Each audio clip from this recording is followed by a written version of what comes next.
Selten haben wir so dermaßen pünktlich auf den Streaming-Button gedrückt, das sagt er ich. Timmy Boy! Ja, hallo, grüß dich wieder heim, grüß dich wieder heim! Das sagt er ich. Holy shit, ladies and gentlemen. Ladies and gentlemen. Heute ist ein Tag, der ist sehr nostalgisch.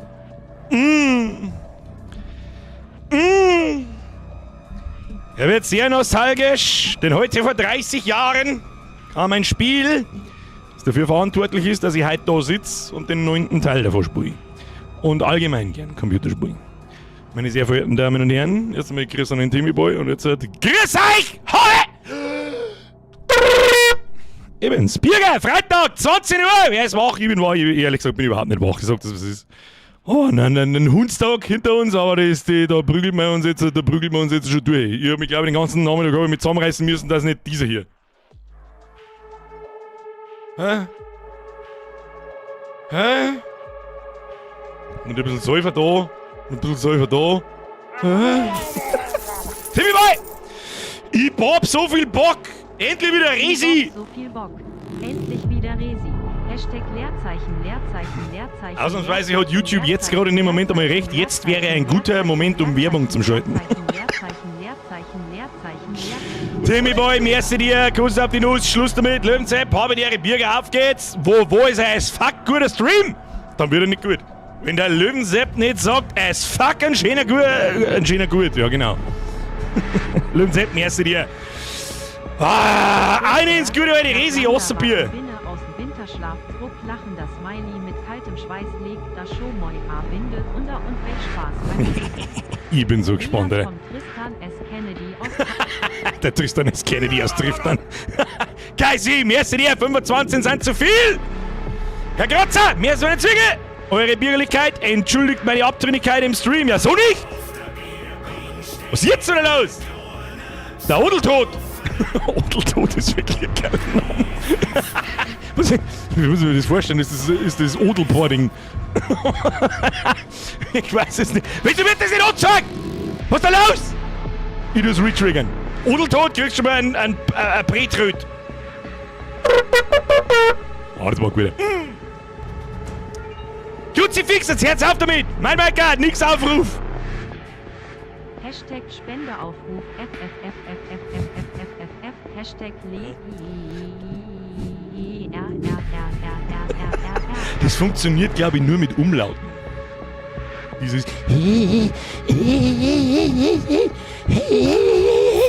Herr Fabian Bauer! Okay, ich muss schon nicht drücken.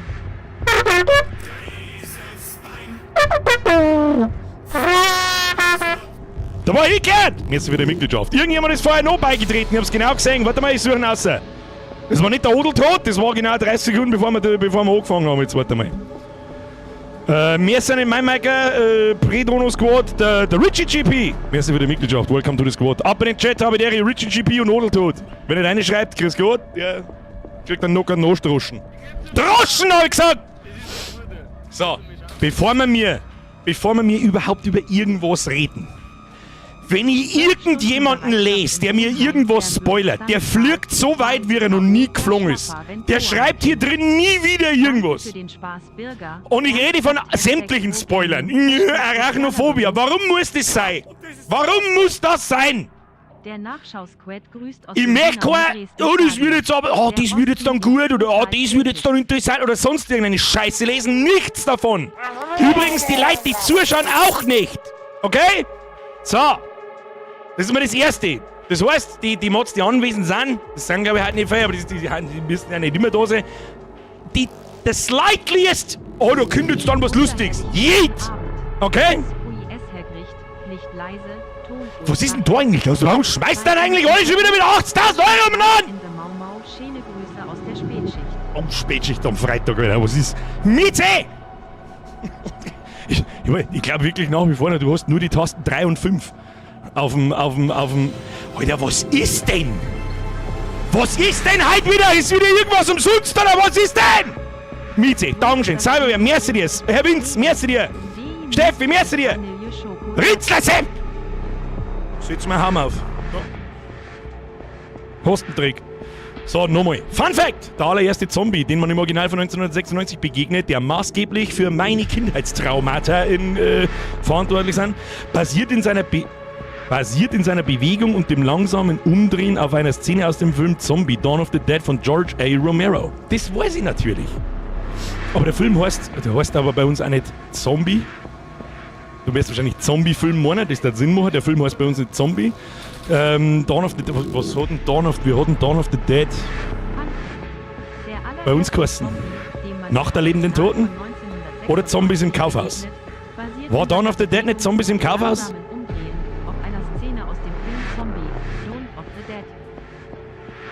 Niedelbutzler, merci dir. Herr Ritzler, weißt du, was es ist? PS, der Musi ist Vanille Schoko Erdbeer. Was soll das? Ja, Ritzler. Warte, sollst du mir auftragen?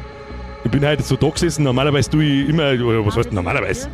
Heute sind jetzt mal 5 Sekunden am Maul, Mann! Kruzifix nochmal! Ich scheiß auf den Schmidtbaum, Mann! So.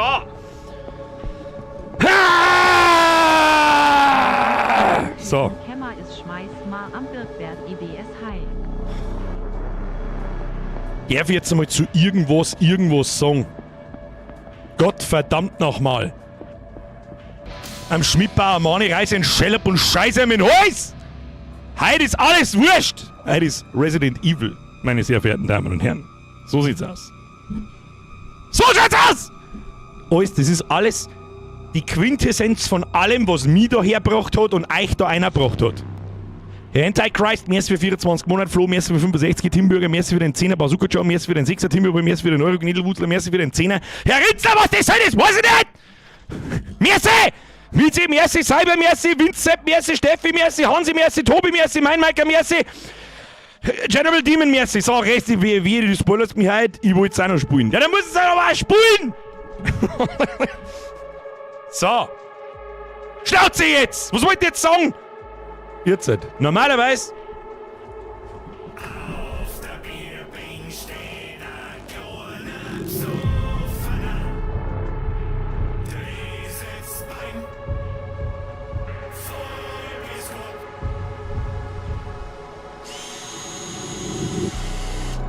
Ich tu es. Ich sag's dir, wie es ist, ich tu es. Dann mache ich mich zum PNG-Tuber.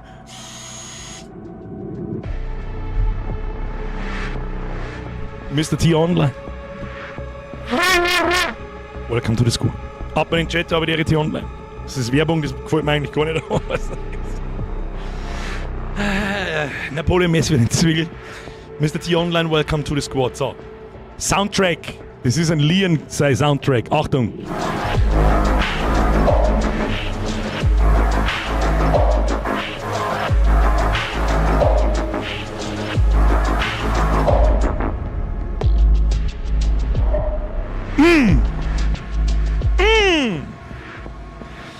Wenn ihr das annehmen, wenn ihr bloß ansatzweise so viel Bock habt wie ich, dann ist es echt ausreichend viel Bock. Und claimed. Stimmt, weil die Ingame-Musik, die wird ja regelrecht täglich geclaimed. So, die Hintergrundmusik ist ein bisschen zu laut. Dein Mann ist zu laut!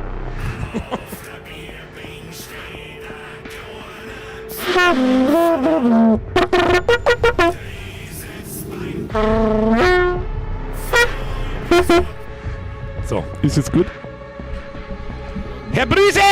Merci wieder in der Mitgliedschaft. Welcome to the Squad. Kuss auf die Nuss bitte in den Chat eingeben. Habe die Reprise. Mit, da Makita IND-Kamera eine stirbt. Ihr wart so blöd, gell? So, jetzt ist er Ruhe. Timmy Boy, merci, Gniedelwutzler, merci. Alert Sounds aus. Ist das Spiel geeignet für abendliche Entspannung? Ich hab's noch nicht gespielt, aber es steht halt nicht My Little Pony drauf, sondern halt Resident Evil. Okay? Dessen sollten wir uns bewusst sein. Meine sehr verehrten Damen und Herren, Schnauze jetzt, Finger weg von dem scheiß Donation-Button. Machen Sie Folgendes. Wie Sie sehen, sehen Sie nichts. Wieso nicht? Für was stehe ich nie da Nachmittag eigentlich umeinander? Hello, aber Frau, nicht her. Oh, ich hab nur eine Brise gelesen. Ich hab Jan Brise gelesen. Diesen Nien hab ich weggelassen. My Little Leon. Die Resi bringt Zwiebel. Was? Sagst du mir Little Pony auch mal vielleicht eines Tages? So, Timmy Boy ist nicht mehr lustig jetzt. Herr Crash Moonfire, jetzt wieder ein Zwiebelschluss aus. Pfui Dive jetzt. Meine Damen und Herren, bitte lehnen Sie sich zurück. Wir starten halt mit Resident Evil 9, Resident Evil Requiem. 30 Jahre lang verfolgt mich dieses Franchise. Ich liebe es und es ist egal, wie gut oder wie schlecht das Spiel ist, wir werden es fertig spielen. Ich hoffe sehr, dass es nicht auch bloß 4 Stunden lang ist, weil sonst schmeiß ich mit meiner Scheiße! So, das ist das Einzige, dann bin ich grantig. Ich bin gespannt. Ich weiß absolut nichts. Und ich wiederhole das jetzt ein einziges Mal noch. Zumindest für den heutigen Stream. Ich muss ja bei jedem Stream sagen, weil ich ja bei jedem Stream mit ein paar anderen da. Wer spoilert, schreibt in diesem Chat nie wieder irgendwas. Ich möchte keine, das wird jetzt da lustig, das wird jetzt da, freu dich auf das, keine, ich möchte überhaupt nichts. Ich möchte nichts wissen. Im Übrigen spoilerst du da nicht nur mich damit, sondern auch alle anderen 750 Leute, die zuschauen. Darum, sofern ein Mod anwesend ist, scheuen Sie sich nicht. Nachricht löschen, tschüss dann. Und wenn es an mir geht, das könnt ihr dann aber nach eigenem Ermessen machen, gibt's nicht einmal eine Vorwarnung. Es gibt nicht einmal halt dein Maul, sondern einfach tschüss dann. I don't give a shit. So. Hauptstory. Neues Spiel. Bitte gib mir das Resident Evil Requiem. Verdammt! Was ist denn das? Spielmodus leicht. Nix leicht! Standard modern. Für diejenigen, die auf ein ausgeglichenes Verhältnis zwischen Spannung und Erfolgsmomenten aus sind, wie moderne Spiele der Reihe es bieten. Bei einem Game Over kann zum Modus leicht gewechselt werden. Standard. Für diejenigen, die den Schwierigkeitsgrad klassischer Spiele der Reihe kennen und lieben gelernt haben. Das weiß ich jetzt da nicht. Bin ich mehr so der Klassikbürger oder bin ich mehr so der moderne Bürger? Probieren wir es mal mit modern. Schaut man nämlich hier so, als kann man sowieso die ganze Zeit umwechseln, wird es eh wurscht sein. Core Resident Evil. Ich bin traurig. Bin ich traurig? Mein Tag ist ruiniert! Wenn klassisch heißt, dass ich 25 Mal zur Kiste zurücklaufen muss, weil mein Inventar aus 2 Slots besteht, dann nehme ich lieber modern. So, Schnauze, los geht's. Genieß den Moment, wenn es losgeht. Konzentriere, ich konzentriere.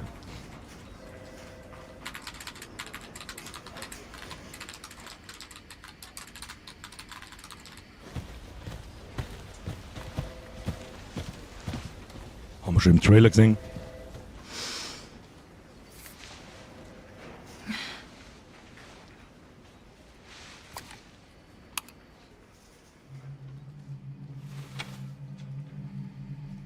Mr. Mystics Merci. Aber jetzt wird nicht mehr auf Donations reagiert.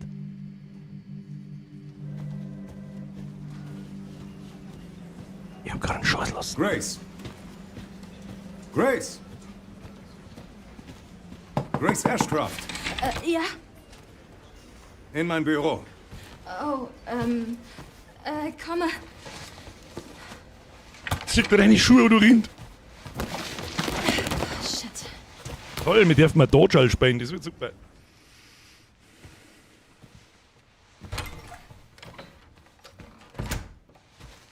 Wenn es um den Bericht geht, um den Sie mich gebeten hatten, den kriegen Sie in 2 Tagen. Versprochen. Das kann erst mal warten. Wir haben eine weitere Leiche gefunden. Sie weist dieselben Infektionsanzeichen auf wie die anderen, die wir untersuchen. Ich brauche eine gute Analytikerin an der Sache. Okay.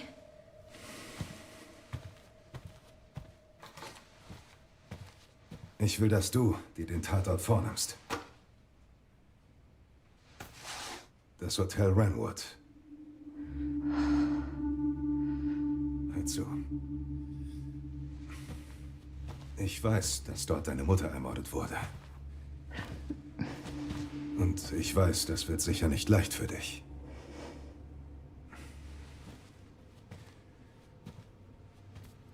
Alyssa ist jetzt 8 Jahre tot.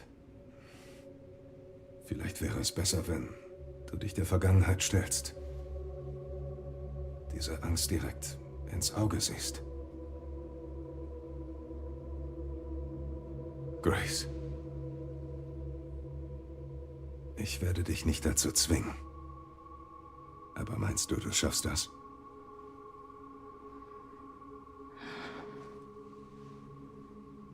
Ich will wissen, was da passiert ist.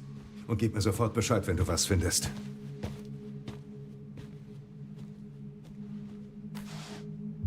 Das wäre dann alles. Hey Ösi, du weißt aber schon, dass du einen Lautstärkeregel hast, oder?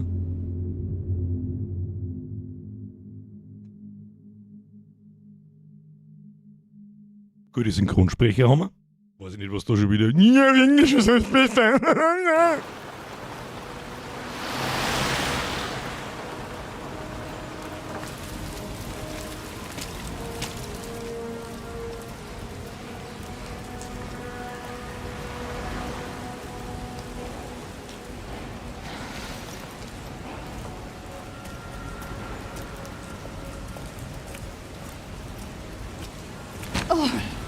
Sorry.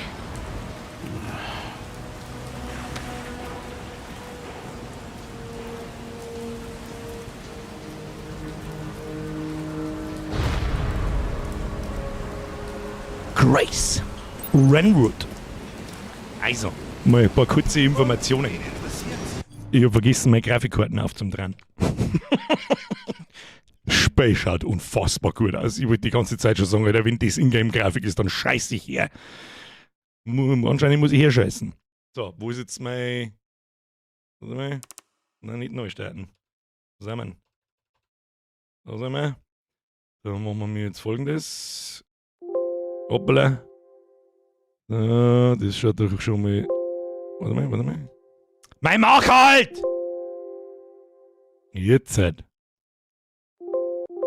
Ich darf gerne applyen, hallo! Was macht denn das Scheißding? Bist du behindert? Mach wieder zu. Was ist denn jetzt kaputt? Muss ich jetzt später nochmal neu starten, dann kriege ich aber einen Anfall, das ist doch schon klar. Und ist da oben?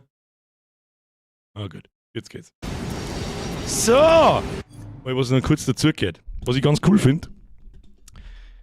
Also es ist glaube ich kein Spoiler, er ist literally auf der scheiß Schachtel drauf. Wir haben jetzt mindestens 2 Charaktere. Grace, sie spielt man in der First-Person-Ansicht. An Leon spielt man in der Third-Person-Ansicht, so wird's empfohlen. Man kann beide Charaktere aber in der First-Person und in der Third-Person spielen. Ich werde es einfach einmal so lassen, how it's meant to be played. Das bedeutet, Grace, First-Person, wenn man irgendwann einen Leon, wann auch immer der kommt, wie auch immer er kommt, wann er will und wo er will, spielen wir in Third Person. So, here we are. Umsehen mit der Maus. Also, die Grafik ist schon narrisch gut. Irgendwo hier. Es war irgendwo hier. Was suchen wir mir überhaupt? Wo haben wir? Was der mal? Wer bist denn du? Machst denn du so? Kann ich deine Handynummer haben? Was ist? Wo schaust du hin, sag? Nee, ich weiß nicht, was es ist. Er ist dick.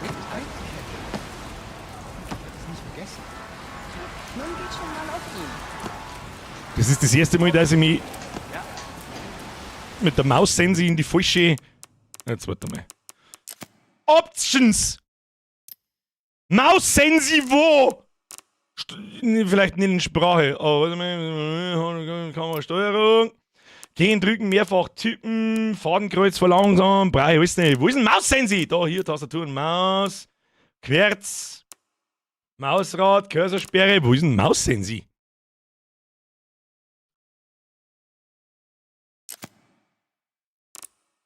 Wo ist Maussense? Soll das ein Witz sein? Hallo? Wo ist denn die? Steuerung Config. Wo steht das?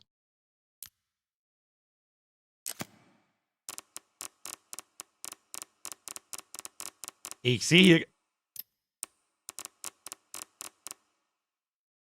Kamera? Na? Ah, warte mal.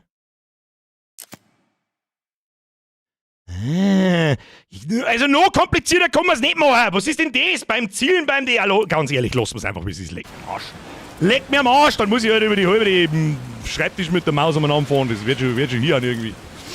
Wird schon hier an irgendwie. So, was suchen wir eigentlich? Da steht der Open. Gehen wir da rein. Nein, geht nicht.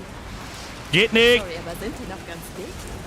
Hast du Raytracing auch? Si, Senor. Si, Senor. Wobei ich finde, das ist eigentlich nur ein Leistungsfresser und das Spiel schaut deswegen kein Mac besser aus. Wenn ich dir jetzt nämlich sage, ich hab's gar nicht, dann hättest du es gar nicht gespannt.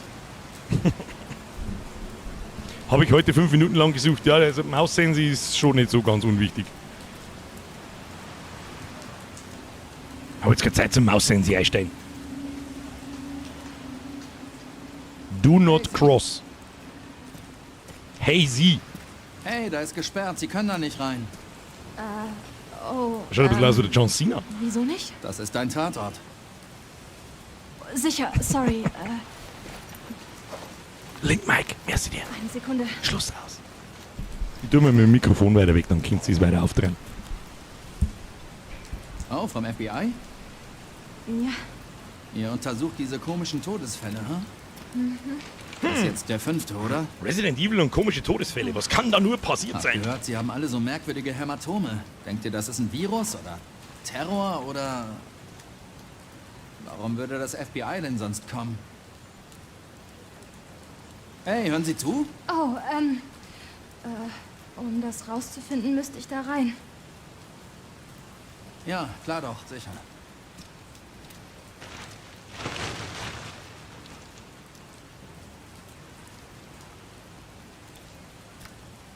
Das ist so krass, das wenn du uns vor 30 Jahren als Seien Sie Kinder bitte gesagt hast, wie vorsichtig. Resident Evil 9 Die einzige ausschaut. Bruchbude werden es offenbar bald abreißen.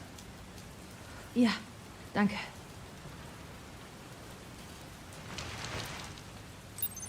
Here we are, den Tatort untersuchen. Was ist denn überhaupt passiert? Wo haben wir? Warum haben wir so, was mich schon wieder ein bisschen stört, ist, warum sie so ein Dodgerl ist. Was sucht sie beim FBI und wird irgendwo einen Tatort, der allein hingeschickt, wenn es im Prinzip ein... Jetzt kann man da irgendwas tun. Oh, nicht da. Untersuchungsbericht, ein Bericht mit Details zur im Hotel Renroot aufgefundenen Leiche. Ja, vielleicht sollte man den einmal lesen, hä? How about that? Drehen. Das ist schon wieder so gegangen, hat's geheißen. Jawohl, da schau her. Kann ich da was lesen? Verfasst von FBI-Sonderermittler Kyle Eames. Zusammenfassung am 28. September 2026 um 23:20 Uhr wurde in einem verlassenen Hotel in der Stadt Renroot im mittleren Westen des Landes die Leiche eines Mannes gefunden. Ist das da ein Hotel? Die Leiche wurde in einer Toilette des Hotels entdeckt. Der fortgeschrittenen Verwesung nach hat sie bereits mehrere Tage dort gelegen. Ah, kommt mir bekannt vor, habe ich schon mal gesehen. Da hat er mit seiner Scheiße geschmissen. Kurz vorher wollte er noch was schreien. S wie Scheiße wahrscheinlich. Bereits vor diesem Fund wurden an mehreren Orten im Land Todesfälle mit ähnlich mysteriösen Ursachen gemeldet. Ramirez, warum heißen sie immer alle Ramirez? 59, verstorben im Krankenhaus Stoneville. E. Wilkins, 51, verstorben im Hotel Denbar. In der Bar, den Bar, das Bar. Ja, ist schwierig. Kay White, sind wir jetzt verstorben in den Green Oak Apartments. Warren, 90, verstorben im Pflegeheim Night Valley. Es wurde ermittelt, dass es sich bei allen identifizierten Opfern um Überlebende des Vorfalls von Raccoon City handelt. Das weiß ich heute natürlich nicht mehr. Ich glaube, das Spiel habe ich 85.000 Mal durchgespielt, aber wann Resident Evil 2 genau spielt, weiß ich nicht mehr. Ich glaube aber, da was rausgekommen ist, oder? 98. Das ist ja unmittelbar nach dem Herrenhausvorfall. Und ich würde sagen, der Herrenhausvorfall ist 96. Auch in-game 96 und der Resident Evil 2 ist 98. Das heißt, wir haben jetzt 28 Jahre später. Und die labern da irgendwas von Raccoon City. Oder meinen die irgendeinen Teil dazwischen. Zudem wurden bei allen Opfern an mehreren Körperstellen schwarze Flecken festgestellt. Untersuchungsbericht, ein Bericht mit Details. Kann man da sonst was lesen? Kann ich da was lesen? Kann ich da was lesen? Nein. Was haben wir da? Eine Knarre, eine S&S M232, Angriffskraft, Feuerrate, blablabla, zuverlässig. Sehr schön. Was haben wir da sonst noch so? Akten, Untersuchungsbericht, den haben wir schon gelesen. Karte, Map. Wir haben noch keine Map. Na gut, dann gehen wir weiter. So. Akte erhalten. Wie? Was Ist da? mache ich hier? Ja, das frage ich mich ehrlich gesagt auch jetzt schon. Was steht da oben? Caution. Homicide wahrscheinlich. Warum sind wir da? Und überhaupt, warum werden wir mit da allein hergeschickt? Da schaut es einfach nicht so schön aus. Vogel! Lauter das Klassiker halt. Raccoon City ist Teil 2, ja, deswegen habe ich ja gleich dran gedacht, aber ich habe gerade nicht auswendig im Kopf, ob ein anderer Resident Evil Teil nochmal nach Raccoon City zurückkehrt. Gespielt haben wir es alle, aber ich könnte mich nicht daran erinnern. So, jetzt machen wir einen Vollsprint. Haben wir sofort einen Speedrun draus. Angerannt die Couch, guter alter Fernsehen. Okay.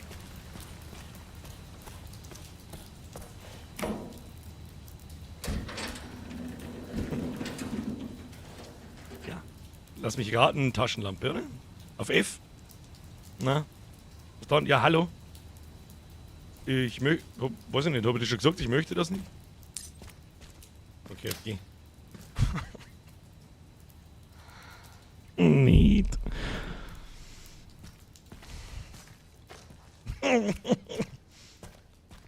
Kann man irgendwas nehmen? Also bitte. Was? War das ich?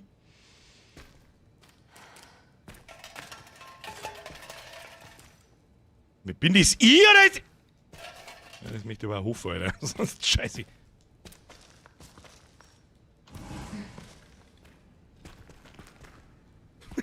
Wir haben 5 Minuten im Spiel und ich denke mir, fick dich. Muss jetzt schon so ums Eck rundum gehen. Jetzt rieche ich bis daher, dass ich mich nachher da rundum schleichen muss oder irgendwas. Kann man nicht ein Küchenmesser oder irgend so ein Mist? Kann man irgendwas... Oh. Und da jetzt ein Küchenmesser drin ist... Okay, okay. Dann halt nicht. Da vielleicht? Na, alle kommen nicht auf mal. Warum gehen wir mir... Topf. Warum gehen wir mir da allein her?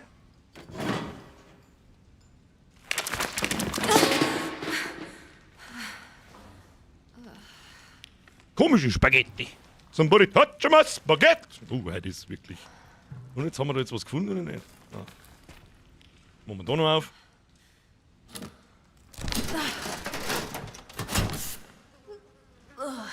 Erinnere mich direkt ein bisschen an Resident Evil 7 gleich. Da gehst du auch am Anfang durch das Häusl durch und überall steht Kotzletten umeinander. Kotzletten! Es wird übrigens alles angeschaut. Das Spiel wird mit aller Ruhe gelesen und auf... It's a trap, I can feel it. It's a trap.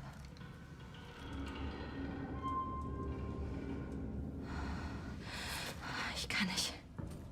Ich auch nicht, aber... zu viel. Drehen wir um. The end. Komm schon, Grace. Es ist immer scheiße, wenn der Kühlschrank von innen zugehalten wird.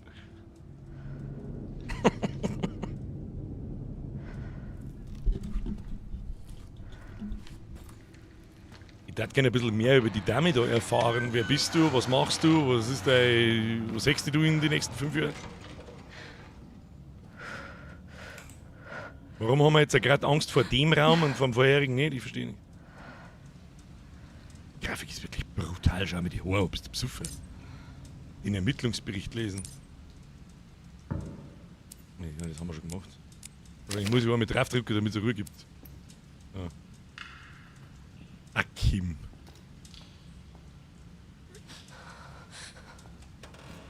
Akim, Alter. Fuck you. Ja. So, liegt da irgendwo Munition? So, okay, schauen wir mit die so. Folge den weißen Kreisen. Und was sehe ich da jetzt Tolles? Look at it! It's a Drehglocke! Okay. Da ist eine Tür.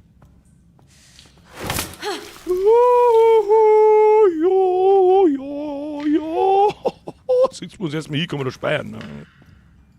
Da liegt was. Kratzspuren am Tisch, okay.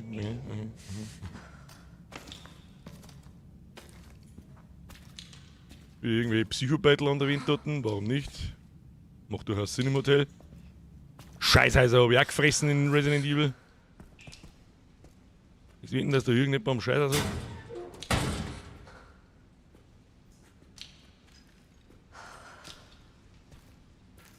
Da hinten liegt das Zimmer. Und das Sarg. Willst du mir verzeihen, dass der Tote da noch drin liegt, oder was? Kann ich mich da unten verstecken? Nein, kann ich nicht. Oh, ich sehe mich nicht selber im Spiegel, ich bin enttäuscht. So, wie der wir jetzt da? Klospülung muss gehen. Da bin ich wieder enttäuscht. Die Klospülung vielleicht? Sag mal, wie klar sind wir mir? Wieso ist denn das Pissoir auf Augenhöhe? Sind wir mir Kleinkind?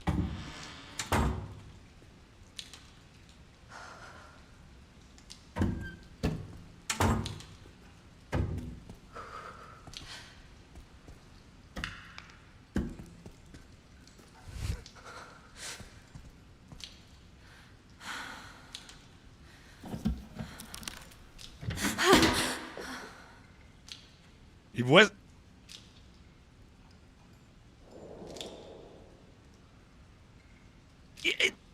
Ich weiß jetzt auch nicht, was ich jetzt gemacht habe. Ja. Mr. Resident Evil Sepp, wir haben so viele Horrorspiele gespielt in den letzten 7 Jahren. Ich weiß genau. Okay, weiß ich doch nicht, Entschuldigung.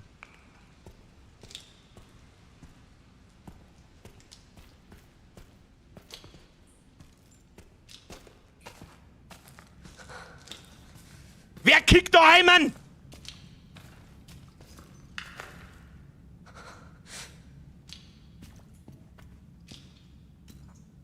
Irgendwas. War das vorher schon da? Das haben wir mir! So los! Schlüssel! Lass uns reden, Zimmer 204. Alter Schlüssel, der Schlüssel, der mit Klebestreifen hinten am Foto von Grace befestigt war. Super! Super! Wer ist da? Krisengemerkt. Das ist jetzt mit der Knarre aus dem Rucksack aus, oder voll schwer.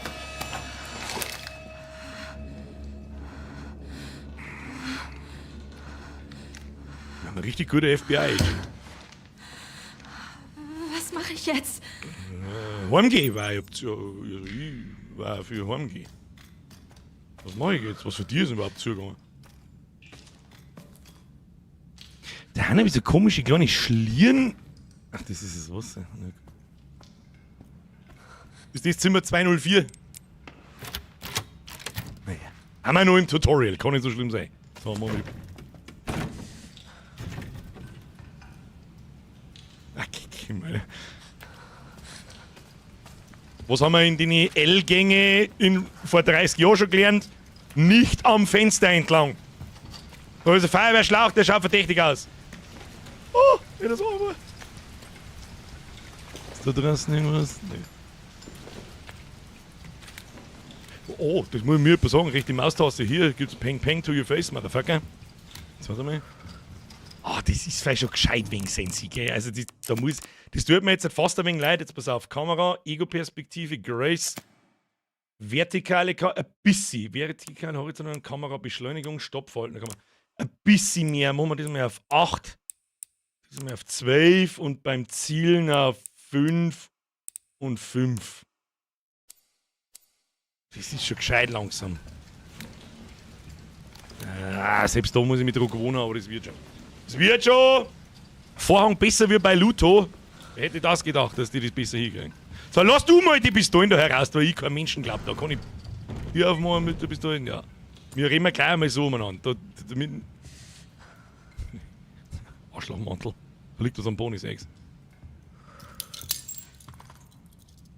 Los, schön am Arsch. Am Arsch, meine Glasscherbe, meine Damen und Herren. Broschüre des Hotels. Seit seiner Eröffnung im Jahr 1928 heißt das Hotel Wrenwood Gäste aller Couleur willkommen. Erleben Sie die herzliche...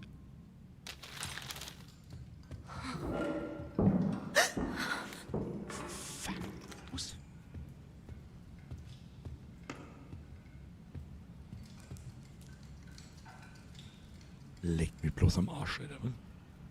Hallo, kannst du da herin, bitte? Steh da hätten währenddessen hier das Prospekt lest, du Huren. Erleben Sie die herzliche Atmosphäre einer fast 100-jährigen Geschichte gepaart mit den Traditionen von Wrenwood. Was ist denn die Tradition von Wrenwood? Das Heisel abbrennt und dann irgendwelche Geschwulscheln da umeinander buseln, oder was? Ich gehe zur Rezeption. Oh, schauen wir mal, ob das Telefon funktioniert. Funktioniert das Telefon? Hallo? Ring, ring, Motherfucker. Ist da? Na, das hätte schon gemeint, das ist ein Farbband. Da hätte ich auch wieder hergeschissen.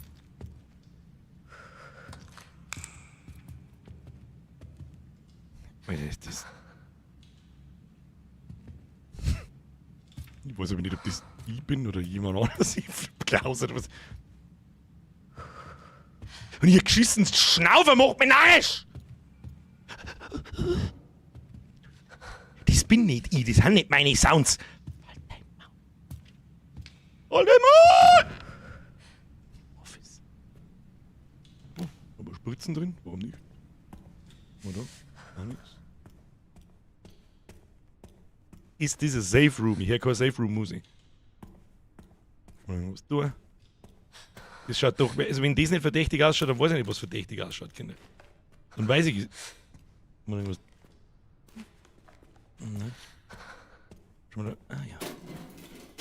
Was haben wir hier? An alle Mitarbeiter. Nach dem kürzlichen Vorfall hat sich die Geschäftsleitung bemüht, das Vertrauen der Öffentlichkeit wiederherzustellen. Leider sind aufgrund des Schadensausmaßes die Aussichten auf eine Wiedereröffnung kaum gegeben. Daher müssen wir Sie hiermit leider über die offizielle Schließung des Hotels Wrenwood informieren. Uns ist bewusst, welche Folgen dies für Sie und Ihre Familien haben wird und bitten dennoch um Ihr Verständnis. Wir bedanken uns herzlichst bei Ihnen allen für Ihre Unterstützung und Mitarbeit in diesem traditionsreichen Haus. Ich kann nicht richtig reden.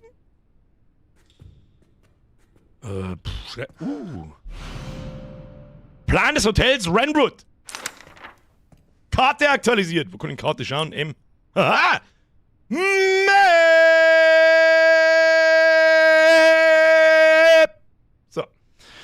So, wir sind gekommen, glaube ich, da. Aber reingegangen, durch die Küche durch, da hinten war es scheiße aus, dann den L-Gang an die Fenster vorbei, das ist die Lobby, da ist das Büro, aber da hinten war doch auch noch ein Tier, oder nicht? Werden wir schon rausfinden.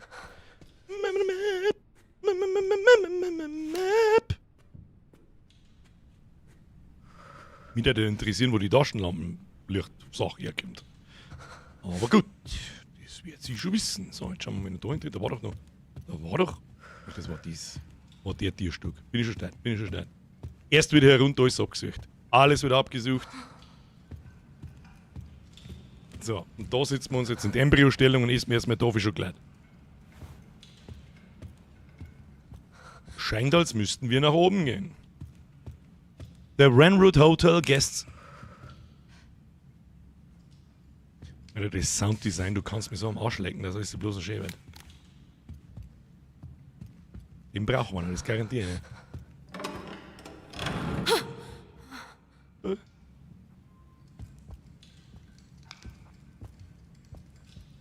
Schon gut gemacht bis jetzt. Kannst du sagen, was du machst? Warum ist denn da ein Stierkopf? Was soll das denn?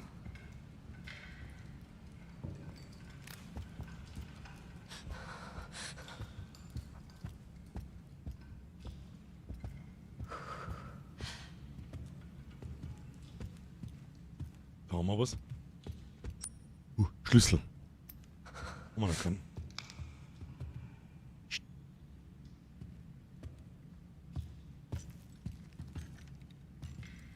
Schönes Hotel. Lauter 4 Köpfe umeinander liegen. Oh, da geht ja die Seiten schnell. Ein Werkzeug zum Durchtrennen von Drähten und Kabeln. Haben wir mit den da im Inventar? Ja. Fick dich doch dann, du! Fuck, trifft's. Da was drin? Im ersten Teil war in seinen Augen irgendein Diamant, wenn ich mich richtig erinnert. Irgendein Stor.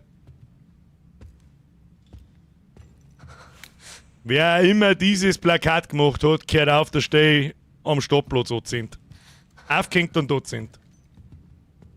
Oh, da, hier, 200 bis 204.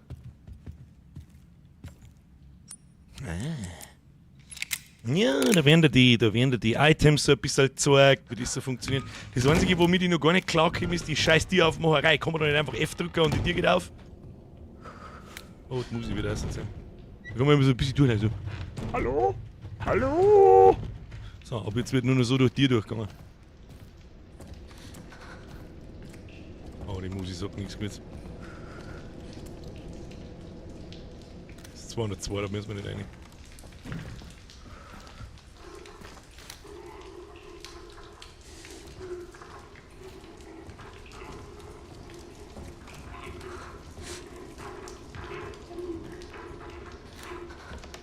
Die Türe geht übrigens nicht mit F auf.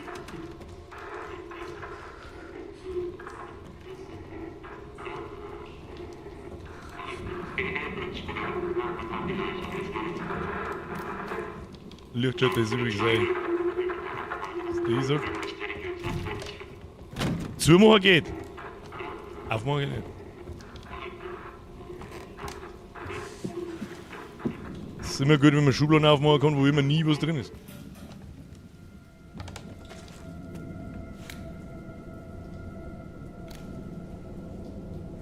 Bevor ich da an den, das ist jetzt ein Trap. Ich riech's. Geschissen.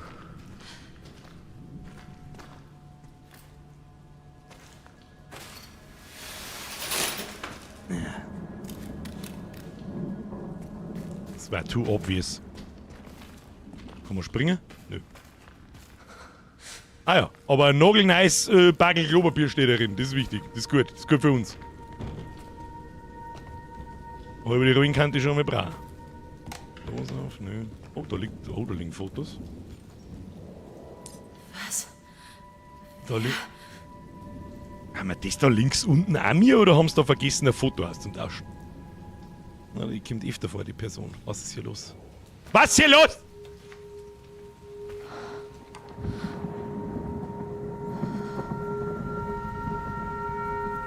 Hat's nicht gespannt. 2 Meter neben ihr das Foto aufgenommen.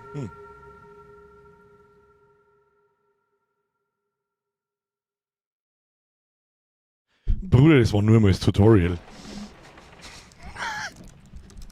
Okay. Ja, wir haben definitiv einen Fan, ja. 8 Jahre zuvor, ja, was sonst? Hey, Schatz. Hi, Mom. Oh, das ist. Was? Du kriegst noch viereckige Augen. Na, wenn du so lange arbeitest? Geh auch mal schlafen. Ist ja gut, ich hab's gleich. Sekunde noch. Was mache ich nur mit dir? Das, was du immer machst. Rumnörgeln, bis ich ins Bett gehe. Das schüttet aber ganz schön. Mom, Telefon. Die spielt eh nix. Mom, es steht direkt neben dir. Okay. Ja, Herr Werner. Chill. Hallo? Miss Ashcroft? Ja.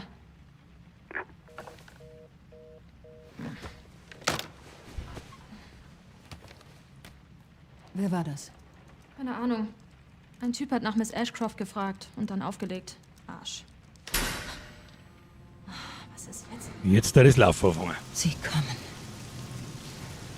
Grace, Sie wir müssen kommen. weg. Wieso? Mom, was hast du plötzlich? Los jetzt. Was? Wer soll kommen? Was ist denn los? Wir sollten besser leise sein. Aber ist Mama nicht zufällig bei gefährlich? Umbrella.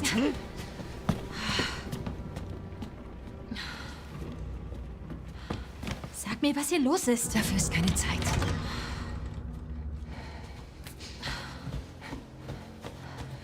Ja, wieder so eine finstere Gangkacke.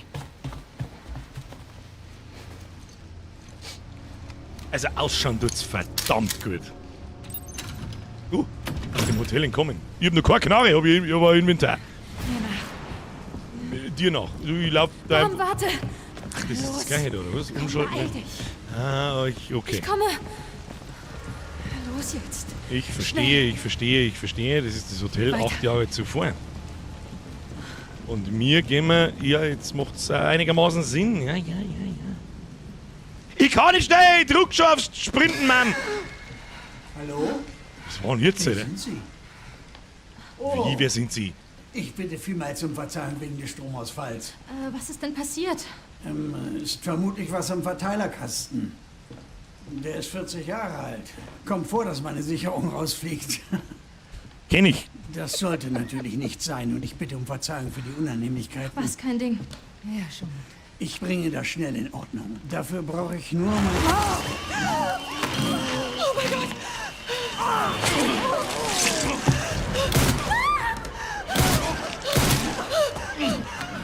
Immer mit der Tasche. Kind, halt's Licht, ich seh nix. Nein, nicht. That escalated quickly, boy.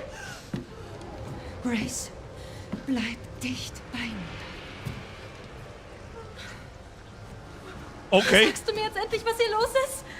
Ich glaube, das ist jetzt gerade ein schlechter Zeitpunkt. Hey, was hast du vor? Mama arbeitet bei Umbrella und hat einen T-Virus gestohlen, das sag ich. Das sag ich!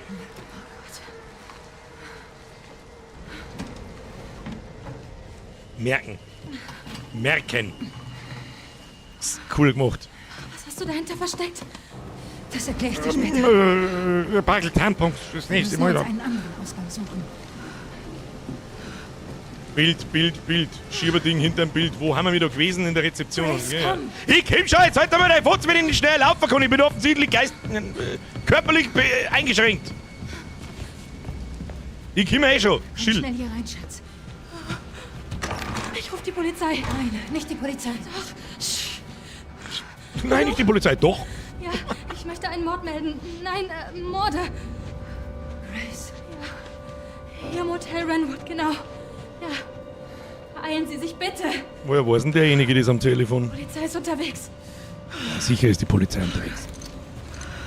Mama, ich habe das Gefühl, dass ich mich gleich übergebe. Grace, Komisch, ich hätte vor 2 Minuten schon nimm gespielt. meine Hand. Na komm schon. Sieh mich an. Ein und aus. Ja, das hilft ungefähr genauso viel, wie wenn ich einem Weiberleut sage, hey, jetzt chill mal. Oh, Grace. Oh, Grace. Ich verspreche, ich What a werde dir alles Grace. irgendwann erklären, mein Schatz. Eines Tages. Erstmal schmusen, ja, da hat die Zeit, ist ja klar. Grace, Miezi. du sollst wissen, dass du meine Hoffnung bist. Ich will, dass du das niemals vergisst. Wieso sagst du sowas? Winke, wer sonst bitte? Mit Blaulicht. Ja, mit Blaulicht. Ich auch. Okay. Ich habe Nein, Angst. nein, nein. Wir suchen uns jetzt einen Weg hier raus. Aber unsere ganzen Sachen sind doch Die oben. können wir später noch holen gehen, okay?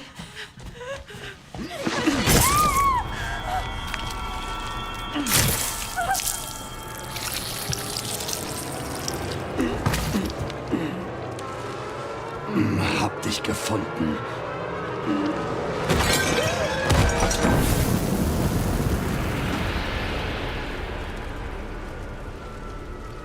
Okay.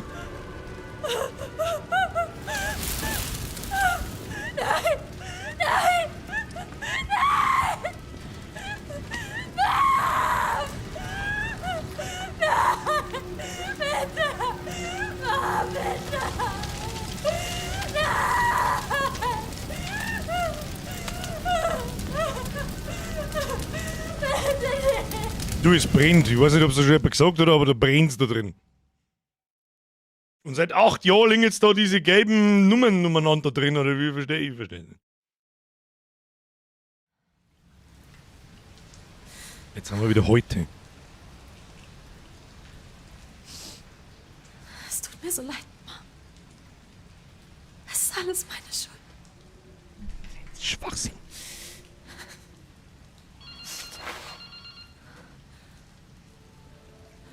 Lichtschalter geht nicht, das Telefon schon, das läuft mit dem Notstromgasaggregat.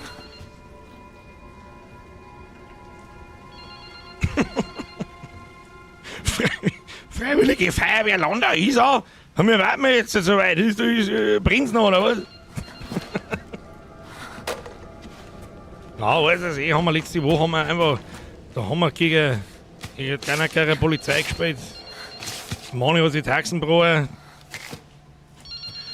Xari hat in 16 eingeschissen, ist ausgerutscht. Hallo? Wer ist da?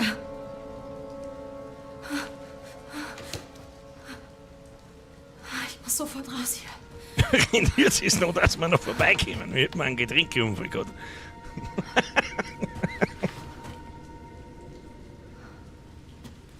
Ja, stimmt. Vielleicht ist das stationäres Nokia 3310.2.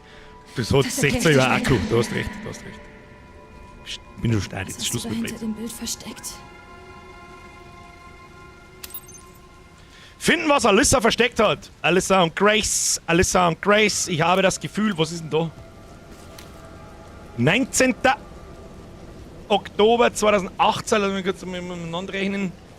Ja, geht es nicht ganz so jetzt mit der realen Zeit, aber weißt du schon. Jetzt gehen wir mal da, ich komme da.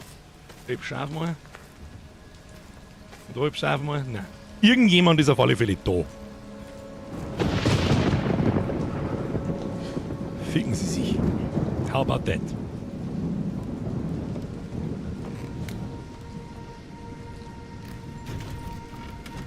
Also das muss ich jetzt ausprobieren mit der Tür. Auf F geht's auf alle Fälle zu. Und tatsächlich auch jetzt vor mir auf. Vorher ist nicht gegangen.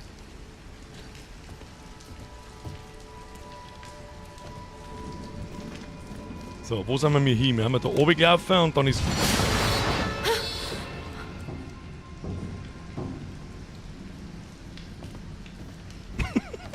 Ich glaube, der Xavi, der sucht seit 8 Jahren, was bringt. So, die geht nämlich nicht auf.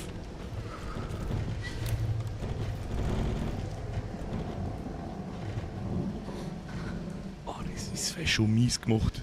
Mies gut gemacht, sagen wir es. So, wo ist das geschissene Battle? Das ist nicht. Wir müssen jetzt da, das war vorher nicht. Wir müssen auf alle Fälle oben. Ich möchte wetten, dass die da einen Schlüssel eingesteckt hat für das.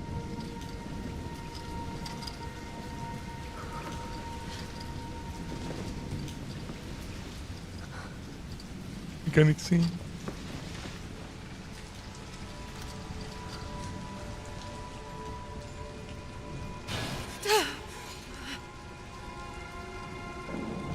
Ist das eine miese Scheiße?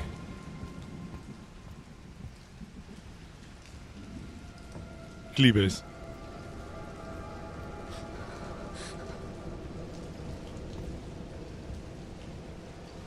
Sieht man. Ich danke! Deswegen auch da die Blutflecken und so. Ich warne dich, wenn mir von hinten irgendein Bau springt. Fahr das Ding weg.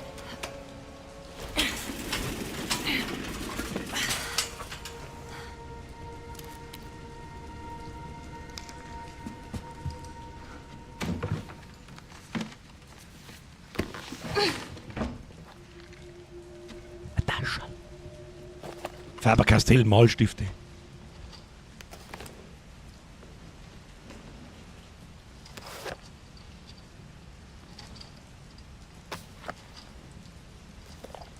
Alissas Tagebuch, 17. Oktober 2018. Die Arbeit ist weniger hektisch und übermorgen ziehen wir in eine neue Stadt. Einerseits ist es toll, dass ich als Freelancerin überall arbeiten kann, andererseits mache ich mir Sorgen um Grace. Es ist schwer für sie, Freunde zu finden, wenn wir ständig umziehen. Vielleicht können wir in der nächsten Stadt ja etwas länger bleiben. 18. Oktober. Heute war ich nach meinen Recherchen in einem Café, wo mir ein Mann auffiel. Ich glaube, er hat mich beobachtet, aber vielleicht bin ich einfach paranoid. 19. Oktober. Ich habe wieder diesen Mann gesehen. Es war offensichtlich, dass er mir folgt. Wir sind gerade erst angekommen, aber ich glaube, wir sollten weiterziehen. Ich kann nicht zulassen, dass Grace etwas zustößt.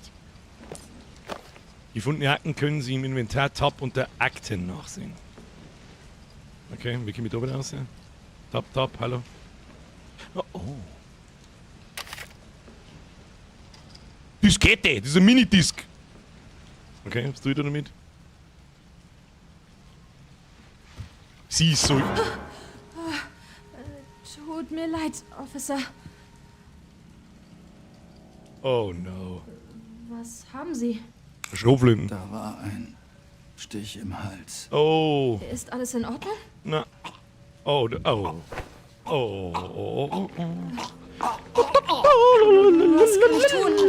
Was kann ich tun? Was kann ich tun? Sag ich mir da nichts mehr.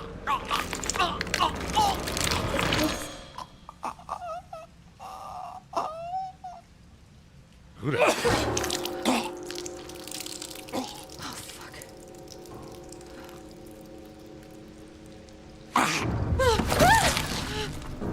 Jetzt wird's zum Schießen.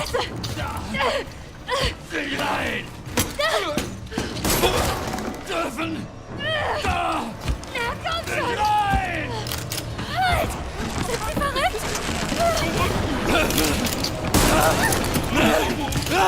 Was? Wie soll ich das machen?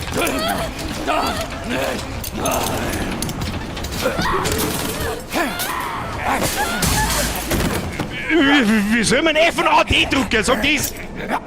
Ohne dass es Notausgang, oder lass mich kurz nachdenken, Notausgang, der Notausgangsschlüssel, das war das Ding oben. In welcher Welt ist der Notausgang im ersten Stock?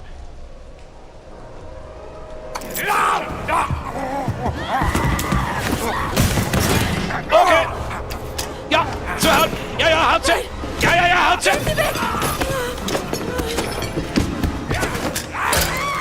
War das alles? So haben wir dazu. Okay. Scheiße! Bleib weg! Ich kann nichts machen!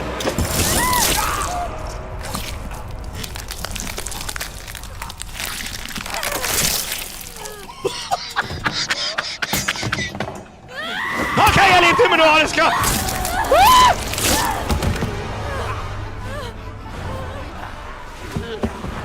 Okay, tschüss! Ich muss... Also, das... So schnell kann ich also... Oh, Alter, halt doch dein Maul! Oh Gott! Halt doch dein Maul, Alter! Spinnst du komplett?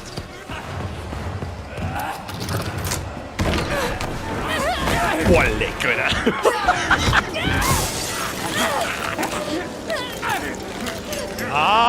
Ja!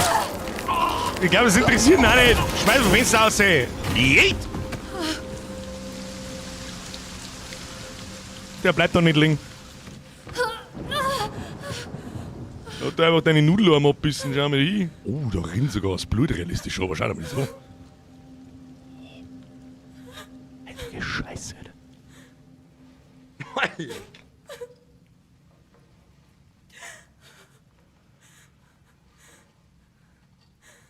Geil. Oh mein Gott, hab ich Bock.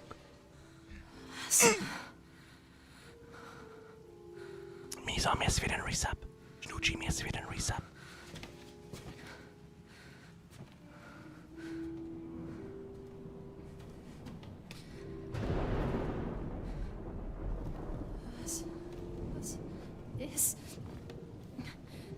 Ist da jemand?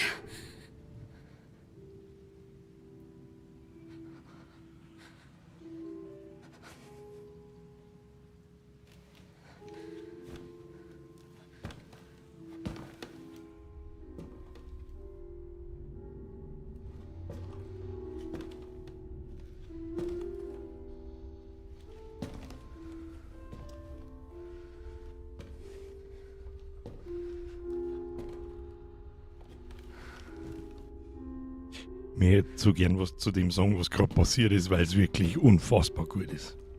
Fucking nailed it.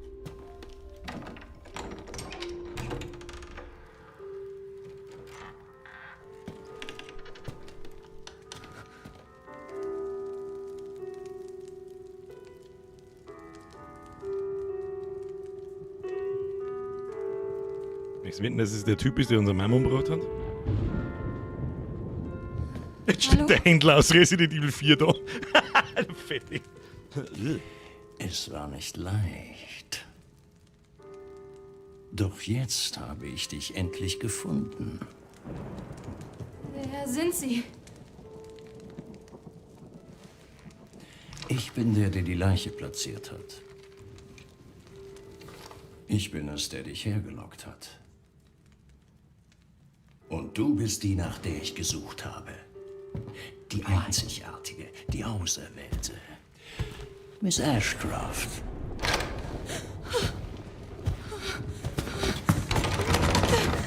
Na, kein so ein Mr. T-Scheiße, die mir die ganze Zeit wieder langsam nachläuft. Na, just don't. Ach komm. Wir haben offensichtlich wirklich...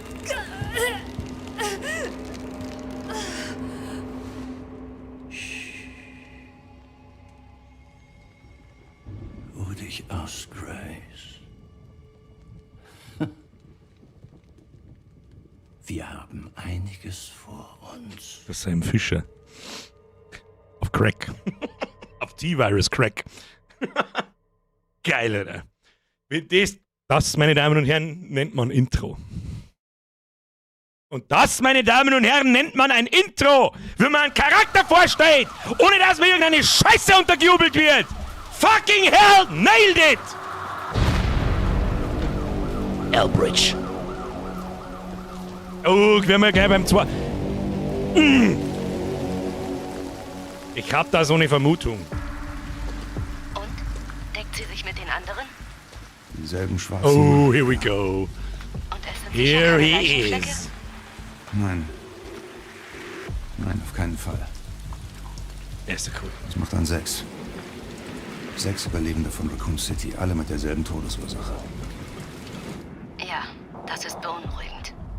Ja, das trifft es.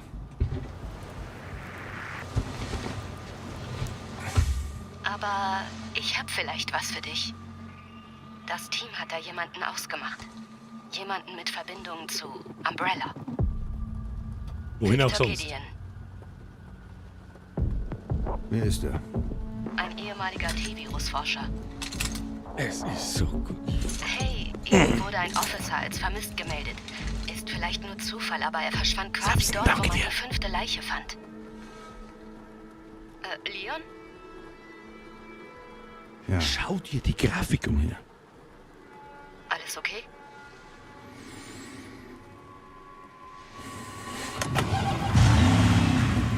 schick mir die Adresse. Ich sehe es mir an.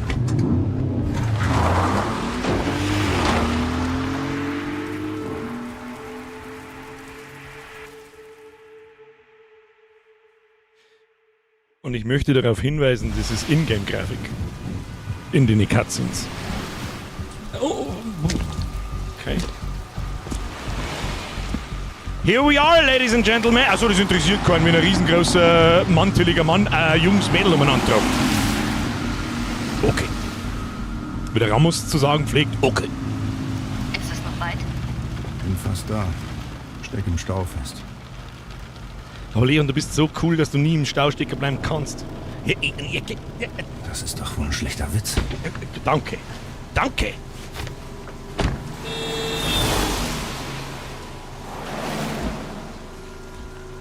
Oh oh.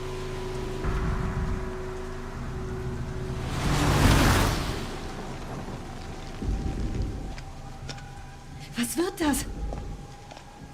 Geht es ihr gut? Ihr bestens. Ich bringe sie nur nach Hause.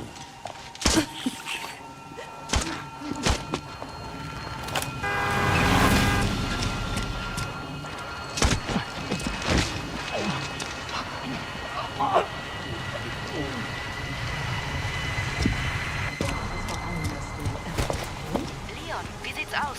Ich verfolge Victor. Mach keine Dummheit. Ich? Niemals. Hallo, du sollst zielen. Achso. Oh, nice. Ja, der Eminem schon. Ich? Na, doch nicht. So, ich geh mal. Helfen Sie mir! Was soll das? Was machen Sie? Nicht eine kotzen. Nicht eine kotzen. Got your nose! Boah, leck.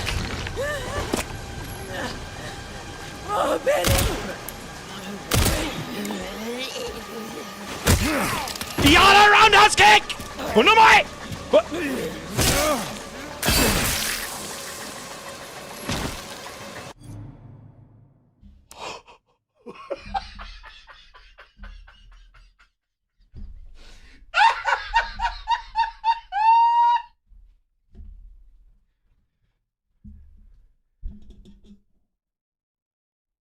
Ich wiederhole mich nur ungern, aber ich wiederhole mich.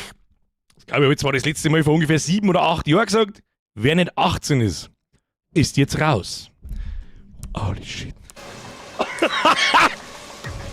Nahkampfangriff, linker starker Angriff, Space plus.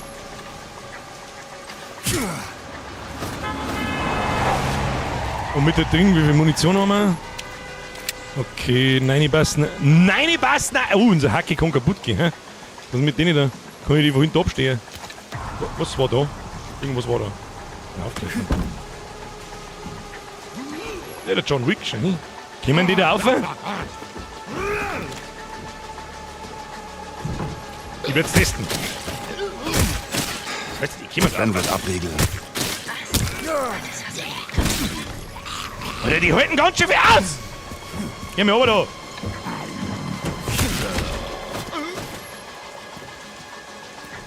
Fucking hell. Okay. Flitze gehen, meine Damen und Herren. Wo haben die Dudes? Ich mag eben mal, wie wir es schon immer gelernt haben, mit Knierscheibenschießen. Funktioniert besser als in Kopfeinschießen. Was passiert denn da? Aus dem Weg! Die sind aber fein. Die sind aber fein. Bruder, die sind aber wirklich fein. Wir müssen lernen. Ich hab wieder. Na, au! Ah! Ah! Ah! Okay. Mit Rumpimmeln ist hier nicht. Rumpimmeln ist hier jetzt Schluss. Ich kann gar nicht so schnell schießen.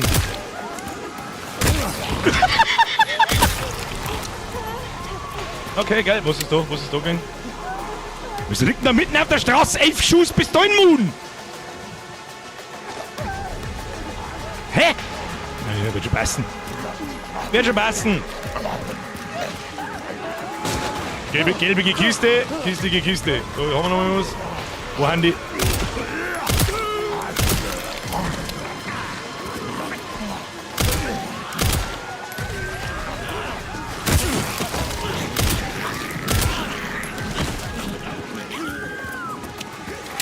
Ja, hab's Prinzip schon verstanden, glaube ich.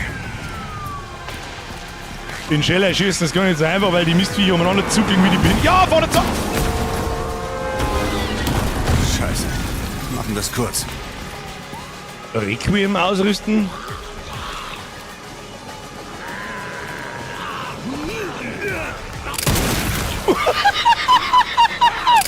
Da hilft er dein... Nein, da hilft er dein... Ah!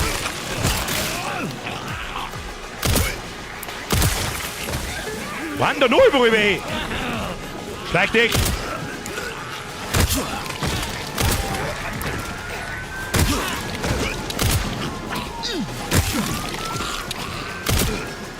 Dein Millischund kannst du sparen!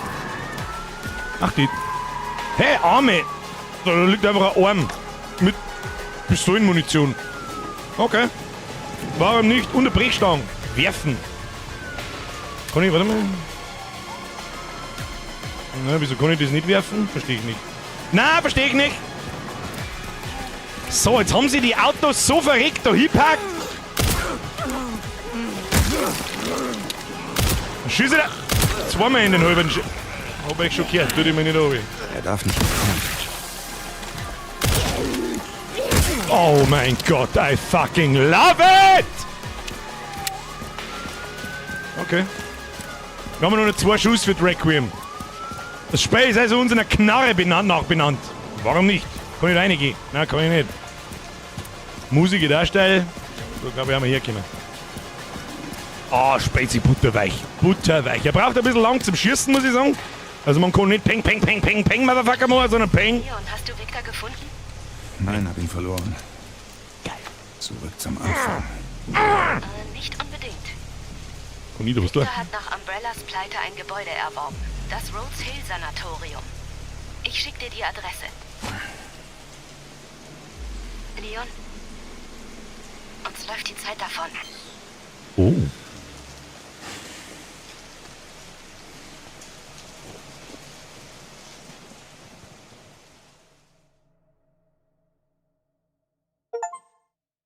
Nicht schon wieder. Werden Sie in Renwood Zeuge eines Ausbruchs?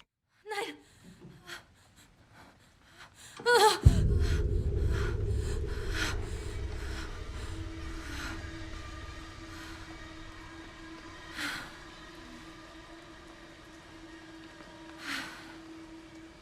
Hängen wir mir mit die 4... Was ist das? Scheiße. Was soll das? Hey!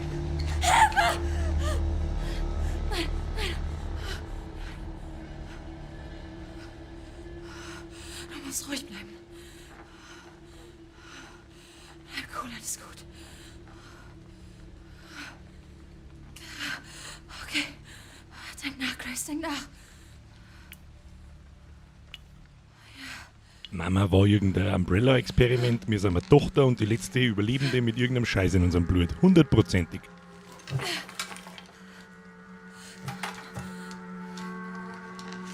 ja.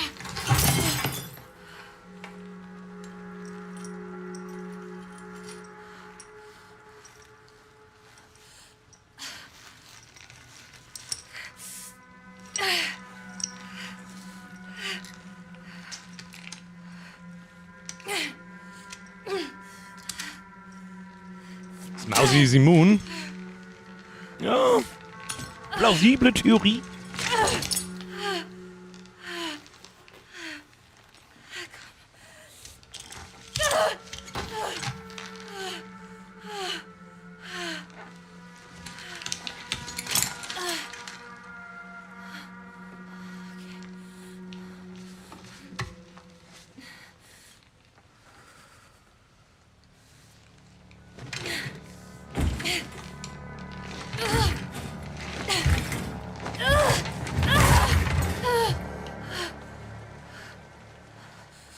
Hat keiner gehört.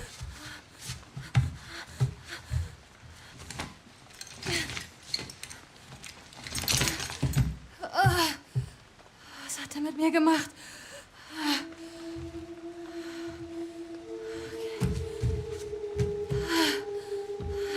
Na bitte jetzt nicht da in irgendeinem scheiß Krankenhaus umeinander schleichen, währenddessen uns irgendjemand verfolgt. Dann scheiß ich her. Also, für alle, die es wahrscheinlich noch nicht so ganz durchschaut haben, ich glaube, Capcom hat es endlich verstanden, wie man Resident Evil zusammenbaut mit einer Hälfte Horror und mit der anderen Hälfte Action. Das wollten sie mit Resident Evil 5 schon machen, hat nicht funktioniert. Das wollten sie mit Resident Evil 6 auf die Spitze treiben und es hat nicht funktioniert. Aber was ich bis jetzt gesehen habe seit einer Stunde, ist wirklich, das, wenn es so bleibt, 12 von 10. So, was haben wir hier? Das ist eine Menge Blut. Ja, das ist unser Blut anscheinend. Deswegen haben wir wahrscheinlich auch ein bisschen... Was ist da? Beobachtungsprotokoll. 22:03 Uhr mit Blutentnahme begonnen. 22:05 Uhr Puls überprüft. Keine Auffälligkeiten. 22:11 Uhr Dexifil verabreicht. Was auch immer das ist. 22:18 Uhr Zustand stabil. Bereit für weitere Untersuchungen. Vielleicht bin aber ich nicht bereit für weitere Untersuchungen. Haben wir mir eine Taschenlampe? Nein, wo hält man die? Gibt's auch nicht. It's Chris's blood. What is this? Blood. It's Chris. I hope it's not Chris's blood. Was für ein Scheiß kann ich mir merken 30 Jahre lang?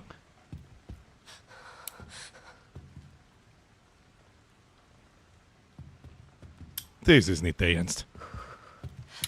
Mach das aus. Wo wir das normale Licht da? Lass so.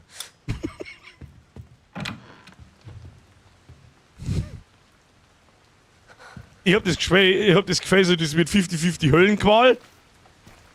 50% Qual aus der Hölle. Jetzt sind wir 203. Wir haben also schon.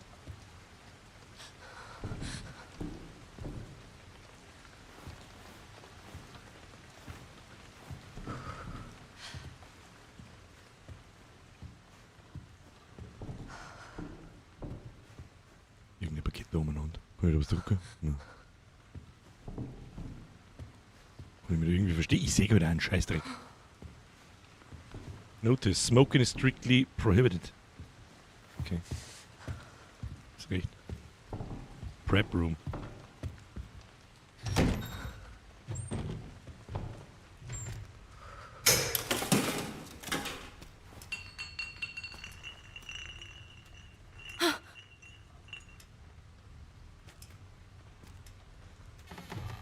Ich mag nicht weitergehen! Ja, sag einmal.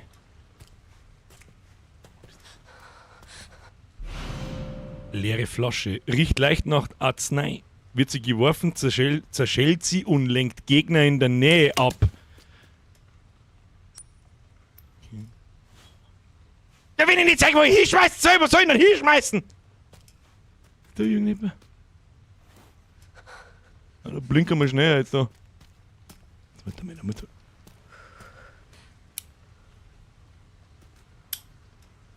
Fuck. Ich sehe halt nichts.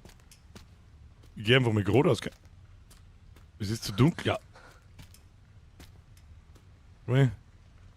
Link. Ich sehe aber heute gar nichts, gell? Muss doch da irgendwo App sein. Blinkt nochmal.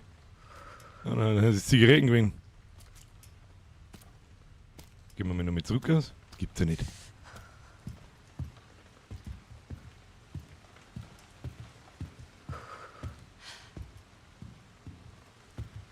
Hä? Da ist doch vorher nicht. Da ist doch vorher nicht hintergegangen, oder?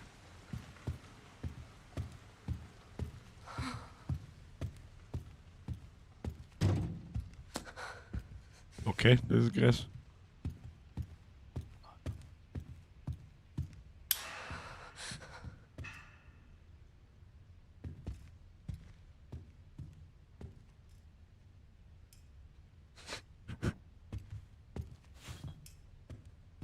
Geht's mit der Flasche? Warum haben da alle Zimmer die Nummer 202? Ich mag da nicht reingehen.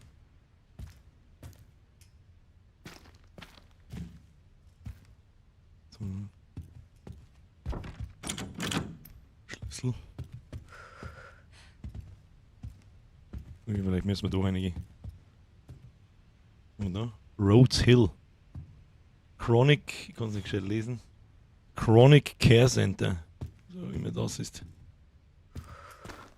Boah, es ist schon gescheit mies gemacht, fick dich. Aber gut. Warum geht da hier Licht? Geht da hier Licht?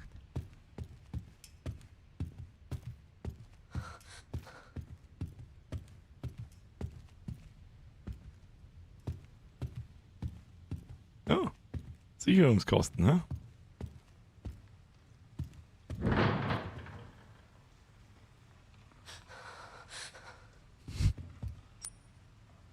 Okay. Der wird heute wahrscheinlich nicht gehen. Lass mich raten. Tot. Tot. Eine Sicherung finden. Code 6, sofort Notfallmaßnahmen einleiten.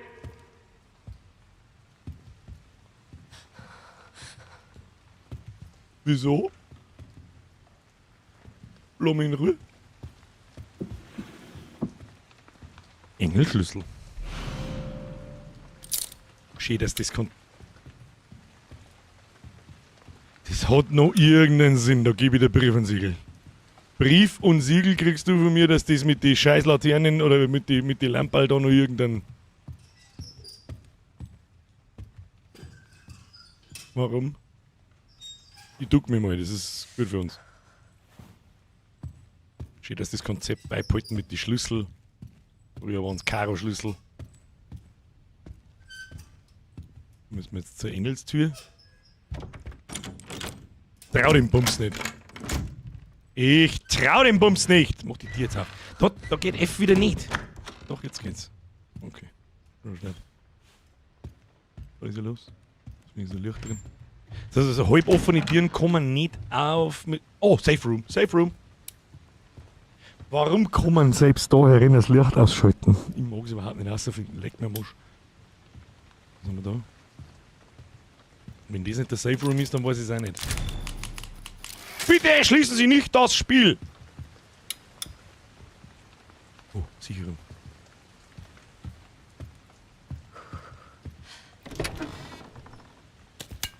Leere Flasche, gute Flasche.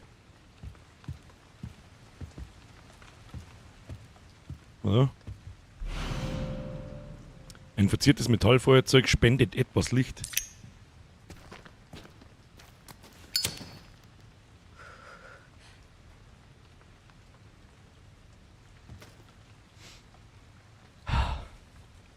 Alle, die vor 8 Jahren da waren, wissen, was jetzt geschlagen hat. Leere Flasche. Ich brauche etwas zum Aufschrauben. Möglicherweise einen Schraubenzieher. Der wird nicht 5 Meter im Safe Room herin.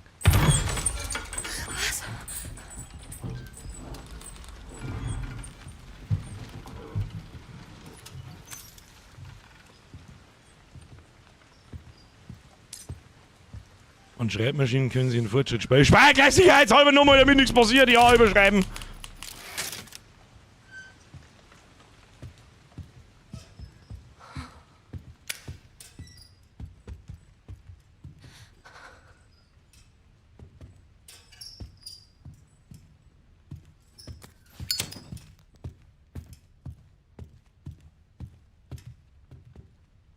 Stimmt, da war ein finsterer Raum, gell?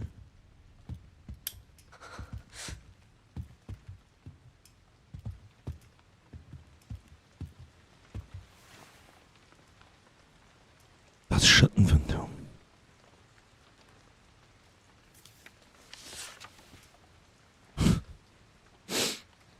Hast du das Schattenphantom gesehen? Es versteckt sich in der Dunkelheit. Bist du? Hast du das Schattenphantom gesehen? Es meidet das Licht. Hast du das Schattenphantom gesehen? Es beobachtet dich. Stay, bleib im Licht. Okay, deutlicher kann man's mir nicht sagen.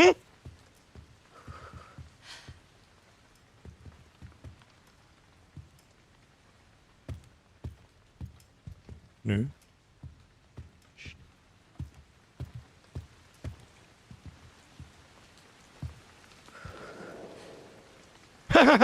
tolle Zeichnungen, ja.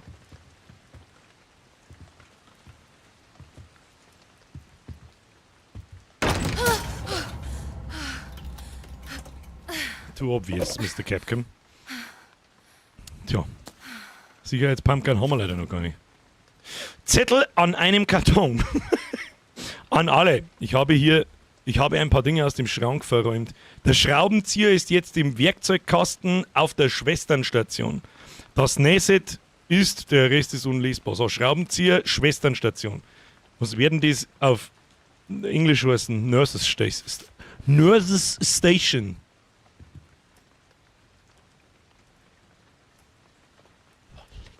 Boah, wie mies ist denn das gemacht, sag? Wenn man von da aus Richtung Tier schaut, dass diese scheiß Jacken genau da in der Tier... Ja, aber da muss eine Schwesternstation jetzt kosten, gell? Teddybärle, ich bin ein wunderschöner Teddybärle. Schwesternstation. Oh, jetzt können wir ja da durch die Kicht durchgehen, weil wir ein kleines Feuerzeug haben vielleicht.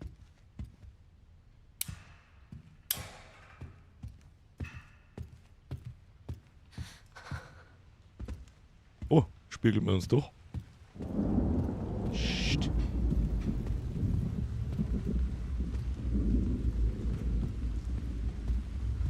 Ah, deswegen habe ich gemeint. Oh, da haben wir noch was gefunden. Ja. Ist nicht mehr mit. Ist da irgendwo ein Karten oder so? Nö. Gehen wir nochmal in die Küche rein. Kann ich mit dem Feuer? Ja, kann ich.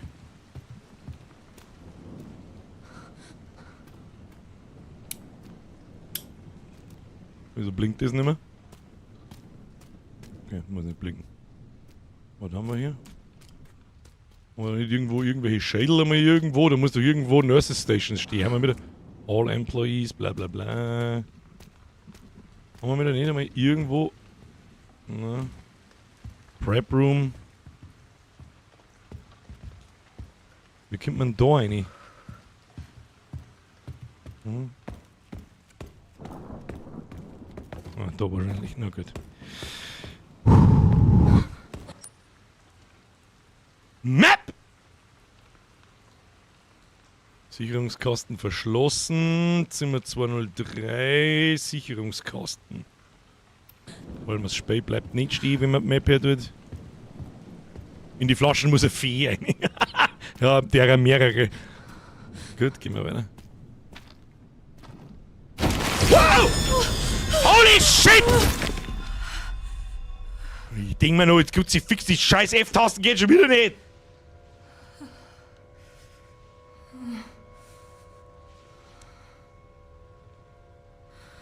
Er ist tot.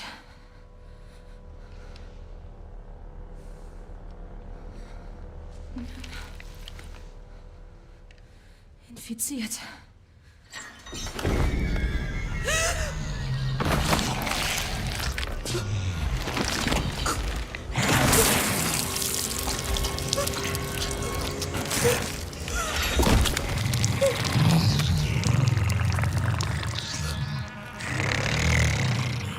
Oh, leck.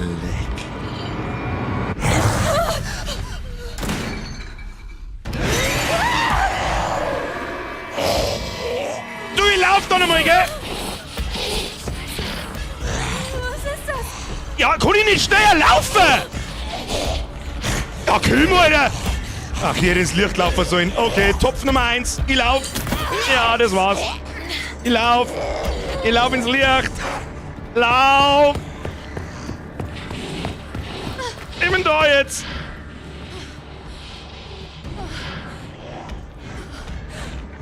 Fuck, was... Ich bleib jetzt da im Lieben, er weiß, muss ich probieren, es hilft nicht. Weg von mir!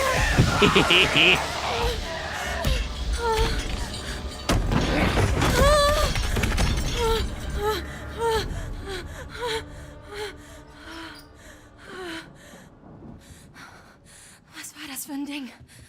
Oh, leck, ist das gut gemacht. Oh, leck, schauen die Viecher gut aus.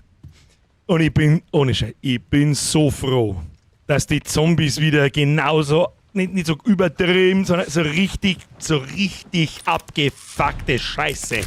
I fucking love it! Holy shit. Holy shit, ist das gut gemacht. So, und das erinnert mich ein bisschen an Alien Isolation. Die Frage ist jetzt bloß, wo müssen wir hin? Muss ich jetzt wieder...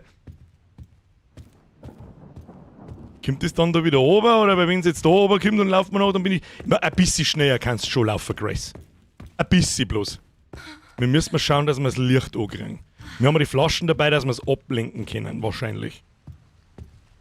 Oder andere Zombies werden wahrscheinlich auch umeinander laufen. Werden wir die ablenken müssen, weil wir haben keine Waffe. Der Werfer werden wir es nicht kennen. Mit diesen hier.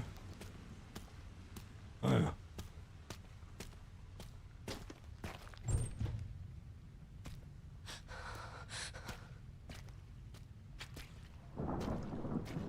Ich bin Oh mein Gott. Arzneispritze. Brauchen wir die? Was irgendwie, wie viel Leben das ich noch hab? Leere Flasche, Wirkbereich. Ja, mal gesund. Das wäre nie nix. Oh ja, da liegt ein wenig ein zerfledderter Sepp. Nützlich sein. Im Eck hinten. Was Vielleicht. Oder? Nix. Psst! Was fällt denn da umeinander? Also. Ich war nicht, ich bleibe ja liegen.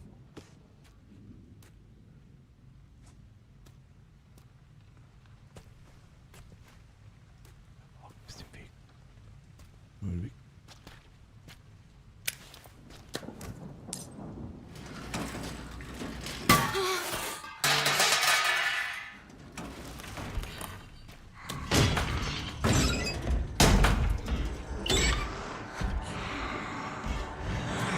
Komm nicht her, komm nicht her, komm nicht her. Wo ist denn? Ich hab's nicht. Okay, wir gehen mal weiter. Kein Gaudi mehr. Ich hab schon gedacht, das müsste viel durch. Lernen wir zusammen. Auf X dreht man es hin. Ich bleib jetzt da einfach mal sitzen. Wir müssen mal herausfinden, wie das Viech funktioniert. Einfach mal sitzen bleiben. Oder haben wir da was anderes zum Verstecken? Da ist der Werkzeugkasten. Boah, ist das mies. Oh fuck. We're gonna die.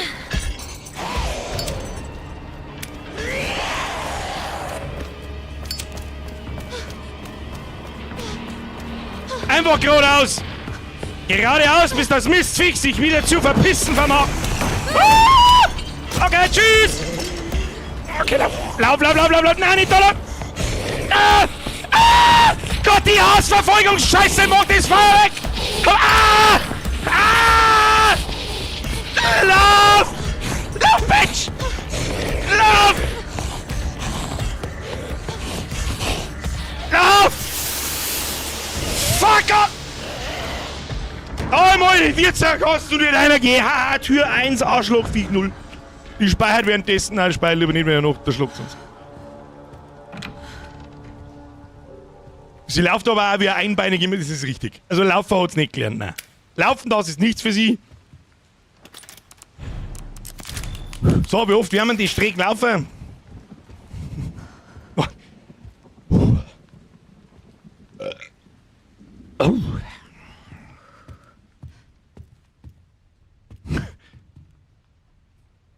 Ich mag die Flaschen nicht verschwinden, jetzt chillt's mal. Dann machen wir bloß wieder zurücklaufen. Ich werde schon nicht noch mehr kommen.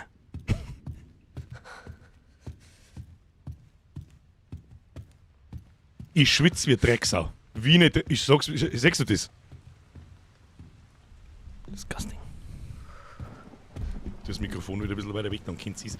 Was, ihr sollt's erleiden. Warum? Wo ist eigentlich die Ansage geblieben? Licht laut, Hosen aus, die ganze Scheiße. Was das ist. Schwitz wie eine Drecksau. So, leise sein ist alles.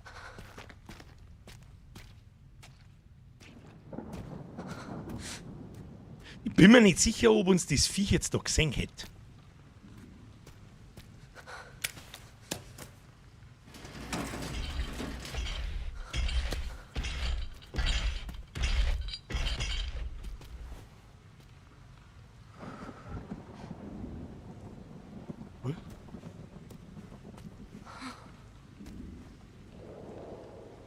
Dann komme ich nicht dran, ich brauche was zum Draufsteigen. Ich mag aber diesen scheiß verfickten Kasten nicht nochmal von A nach B schirmen.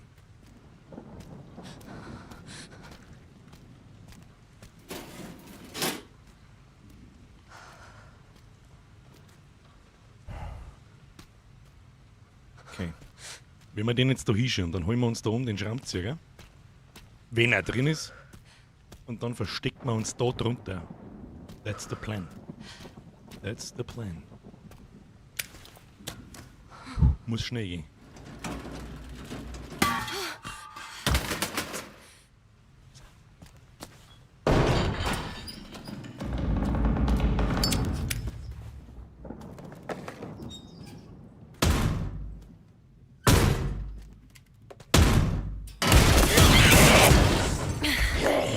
Wir verstecken uns da. Wir verstecken uns da nicht da.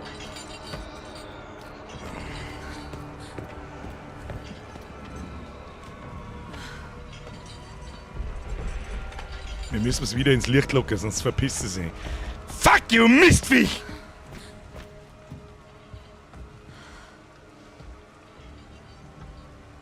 Wandelt das jetzt da die ganze... Na, nicht. Wo ist denn? Hallo! Hier, nee, da, hier. Klonk, klonk, Motherfucker!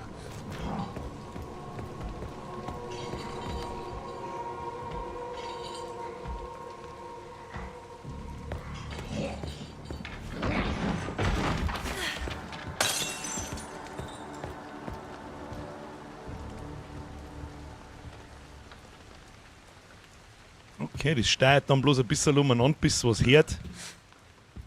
Und dann ist es wieder fort. Hoffe ich. So hoffe ich.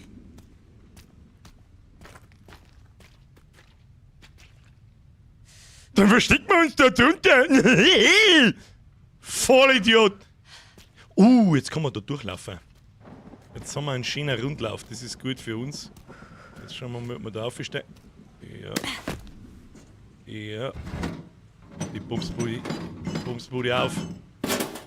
Bitte öffnen Sie die Bumsbude. Schrauben Sie es sehr gut. Sehr gut, sehr gut. Ja. So. Grünes Kraut! Grünes! Ich hab instant ein Déjà-vu. Grünes Kraut! KK, grünes Kraut! Wo ist denn das? Ich seh's nicht. Das ist im Spind drin. Tatsache. So, wir springen jetzt da oben, ohne dass ich einen riesen drum Gaudi mache. Okay, hat funktioniert. Kann vielleicht nicht schaden. Kann vielleicht nicht schaden. Erstmal ein Stück grünes Kraut.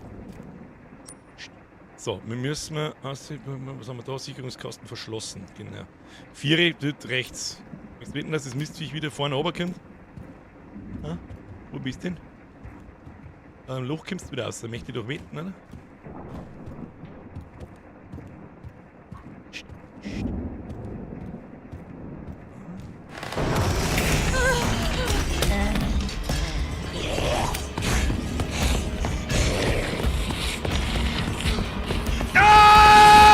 Lauf!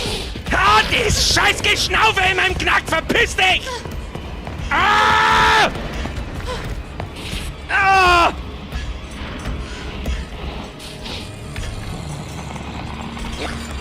Oh, es ist so mies gemacht. Leck mich am Arsch.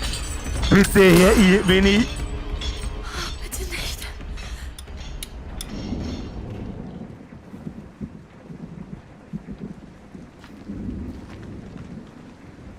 Fuck. Jetzt geht's Licht mehr.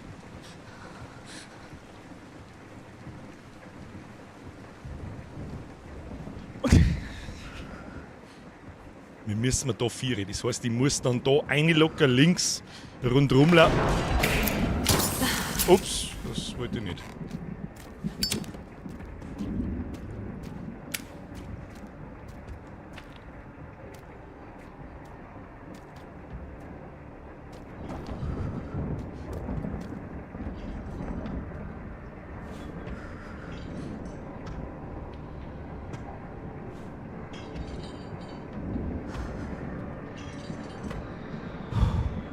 Ich muss schwitzen. Sie kommt langsam. Ich weiß gar nicht, was ich für Tasten aus Versehen gedrückt habe, dass ich mir die Spritzen reingehauen habe.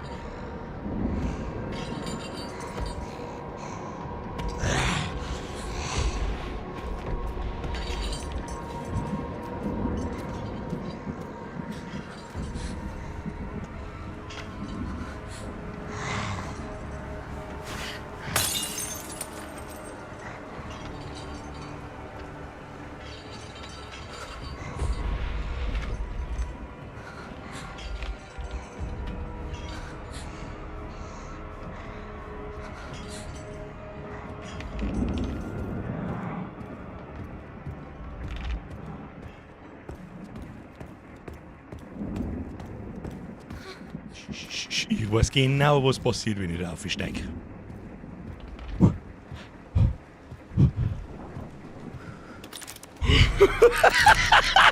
Jeder kleine Abschnitt wird gespeichert. Zero Depth, meine Damen und Herren. Zero! Ah! Fuck off.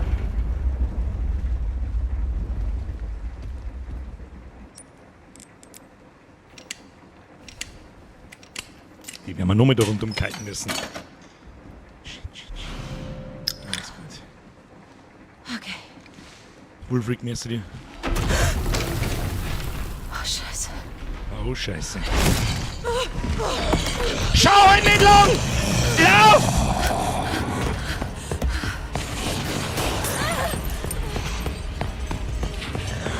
Ah, shit! Mein wie das Hass. Wie das Scheiße! Ja, Licht! Licht! Roll! Indiana Jones Rolle!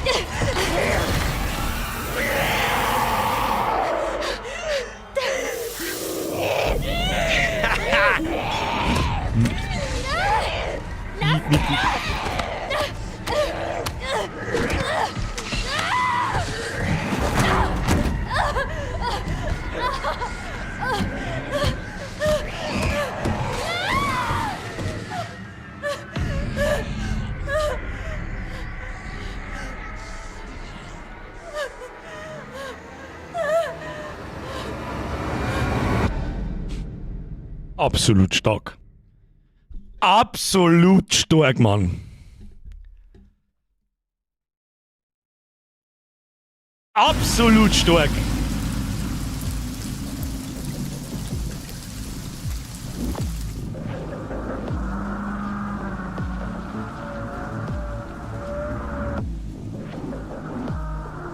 Das ist aber nicht das Herrenhaus, oder?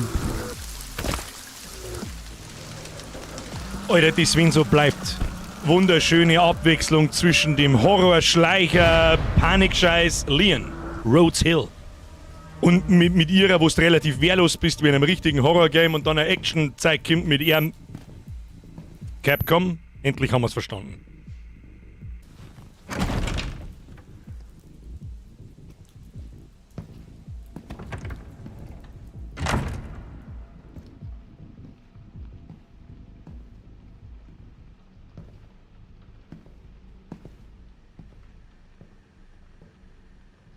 Schaut fast aus wie das RPD in Resident Evil 2, oder? Mr. Kennedy, willkommen. Dr. Gideon erwartet Sie bereits. Witzig. Ich wusste gar nichts von seiner Einladung. Tja, er wartet auf Sie. Na dann nichts wie hin. Geile Stub für ein One-Liner. Auf Schritt und Tritt. Springi. Wie lange arbeiten Sie schon für Dr. Gideon? Nicht lange. Ich bin noch recht neu im Team.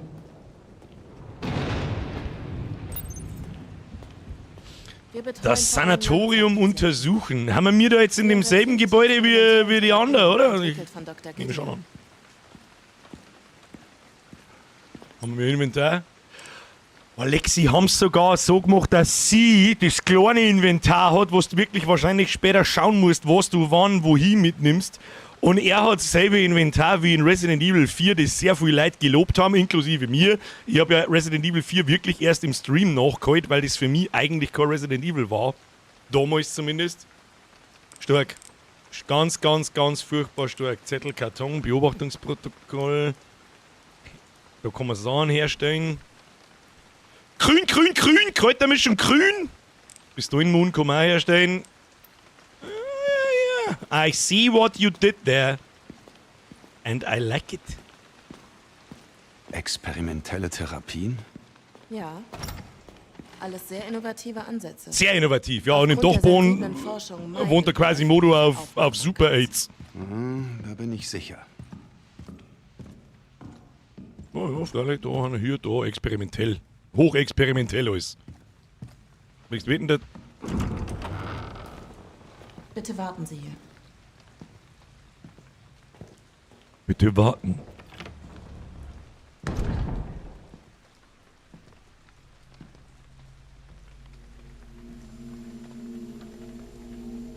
Sneaky Spy.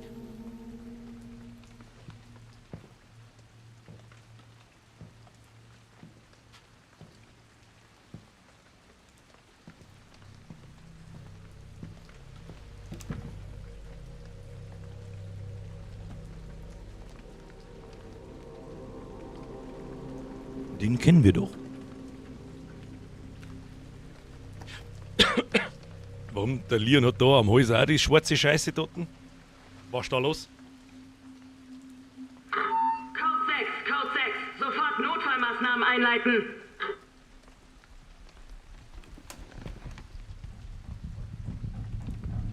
Mr. Kennedy, wir müssen hier sofort weg. Was ist los? Das weiß ich nicht genau. Die Patienten sind außer Kontrolle. Das Gebäude wird gerade abgeriegelt.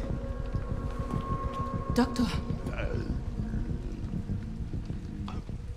Aufschneiden.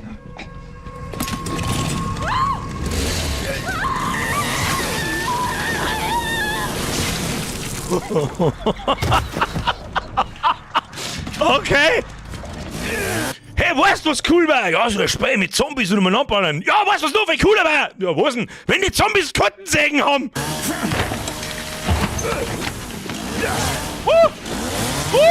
Ich glaube, ich hole mir eine zweite Meinung. Ich schieß der Krieg an die Huren! Space, wenn der Gegner angreift, okay, versteh? Okay!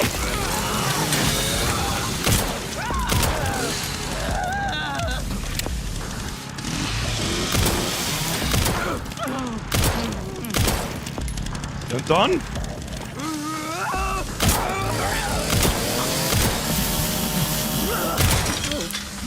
Was ist denn mit dem Ding? Ja, toll! Toller Nahkampfangriff! Herzlichen Glückwunsch! Kann ich die hernehmen?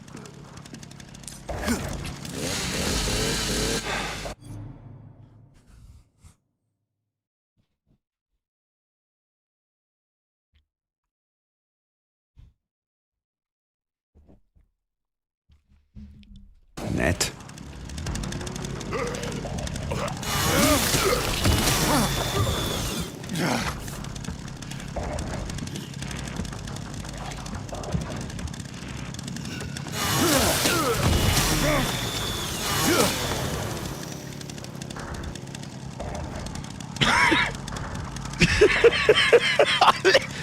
Was bitte? Wo geht's sogar? Come with me, bro! Show some respect, Bro! Ja, weiter kannst du liefern.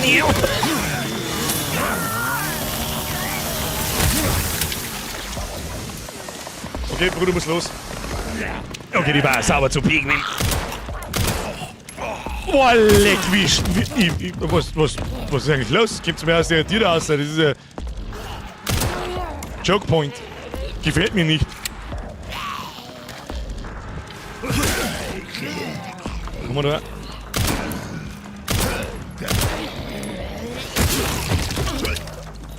Double Roundhouse Kick! Bleib mal, du liegen. Du bleibst da liegen, Hurenkind.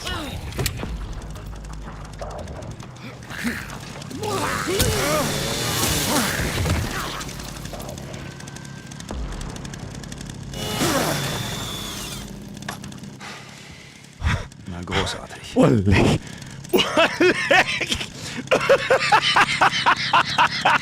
Aus der Reha-Station entkommen. Ich bin mir nicht sicher, ob ich da entkommen muss oder alle, die mit mir da eingesperrt sind. Bin unschlüssig. Ich bin der mit der Motorsag. Ich weiß nicht, ob es euch aufgefallen ist, Freunde der Sonne. Renn, Motherfucker.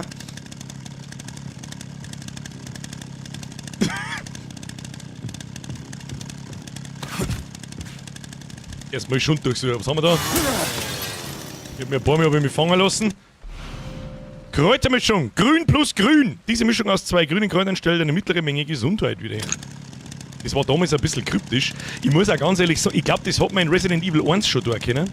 Wir haben als Kinder Resident Evil 1 des Öfteren durchgespielt. Und haben wir nicht gewusst, dass man Kräuter miteinander mischen kann. Das haben wir nie auf die, da haben wir auch nicht nur auf die Idee gekommen, dass wir probieren das aus, kombinieren.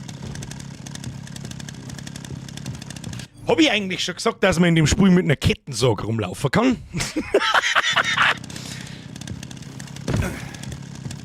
Come at me, bro! Ah, das mag... Nein, nicht kaputt machen. Nein, ich mag nicht, dass die Kettensäge jetzt so kaputt geht. Nein, du Depp! Muss ich was tun? Ja. Jetzt machen wir einen Roundhouse-Kick rein. Ah, aber kein Roundhouse-Kick, aber der klang da. Was mit der Kettensäge? Oh no. Wie viel Schuss hat die andere? 2, die brauchen wir für die Dicken. So, grüß Gott beieinander. Wo sind wir? Wo ist da ein Tier? Ist das ein Tier? Oh, tatsächlich. So, was haben wir hier? Da tanzt was. Oh, das sind die kleinen Raccoon-Dinger. Was steht da? Hand, was? Jage uns, suche uns, finde uns, zerstöre uns. Die Jagd ist eröffnet, zerstören Sie Mr. Raccoon-Figuren. Sogar dem haben sie wieder eingebaut. Gefällt mir gut. Gefällt mir gut. Gefällt mir sehr gut. Er hat's wieder getan. Wer hat denn wieder was getan? Wie sieht's bei dir aus? Hab mich gerade ins Netzwerk dort gehackt. Taschenlampen. Okay, gut. Meinst du kannst mir einen Plan von dem Laden besorgen? Ich sehe mal, was ich finde. Ich versuche so lange, Victor zu finden. Meld dich wieder. Mach ich. Was haben wir gelernt? Licht anschalten. Der Victor wird der Obermacker von der Scheißausbude da sein, oder nicht? Willst du mir nicht sagen, dass wir jetzt gleich zum ersten Bosskampf kommen? Irgendwo da muss nämlich gerade Grace gegen das große Mistviech kämpfen. Da drin. Geh auf, geh auf, geh auf! Das ist geil gemacht. Mein Gott, ist das gut gemacht. Du hässliches Arschloch! Ich hab leider keine Kettensäge mehr, aber ich komm und schieß dir in die Kniescheiben. Haben Chernobyl-Viecher Kniescheiben.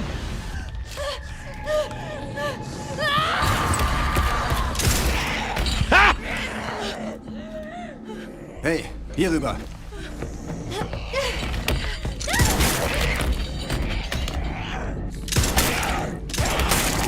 Da schießt mir.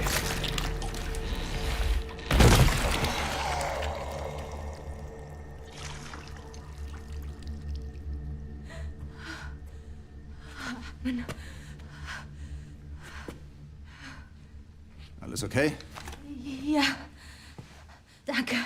Leon Kennedy, DSO. DSO? Ich bin Grace. Ashcroft. FBI. FBI? Was macht ihr hier? Jemand hat mich entführt. Victor Gideon? Keine Ahnung. Erst mal raus hier.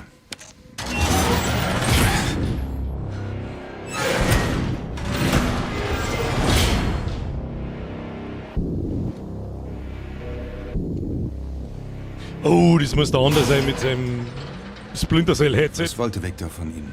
Was? Ich... Grace. Was meinen Sie damit? Warum hat er sie entführt?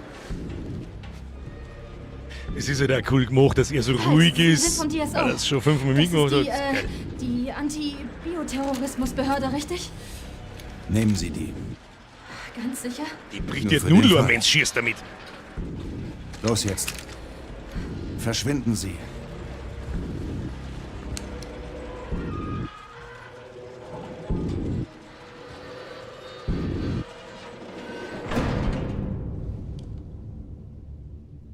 Sie kommt hier eh nicht raus.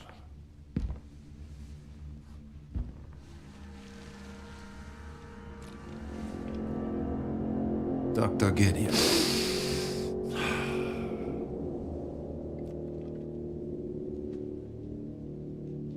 So schön, Sie endlich zu treffen, Leon.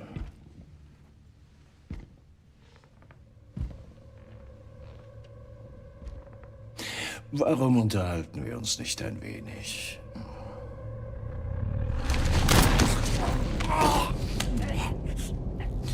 So langsam.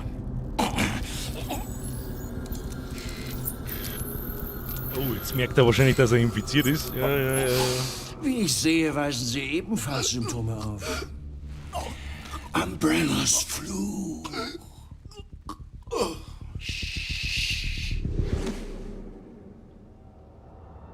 Geiler Antagonist.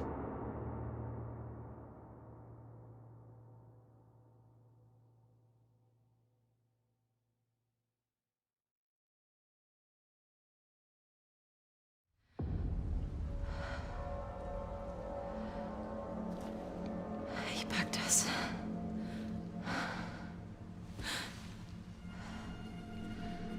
Hoffe ich.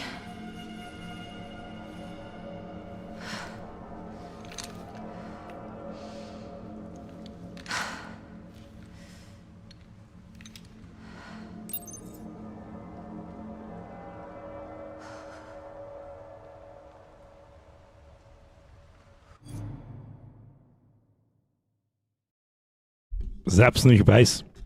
Das Einzige, was mich ärgert, ist, dass wir nicht 7 Minuten länger bis genau hierhin braucht haben. Freunde der Sonne, wir haben hier bis jetzt eine gnadenlose 10 von 10. Das kann eines der besten Spiele seit keine Ahnung wann sein. Die verpimmelt man mir nicht an einem Freitag.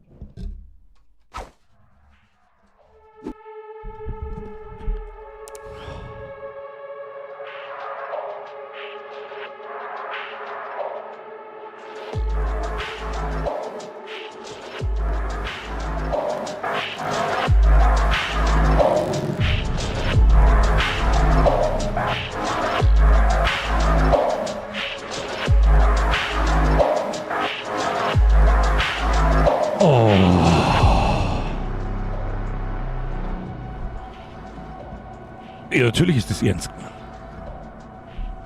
Selbstverständlich ist das ernst gemeint.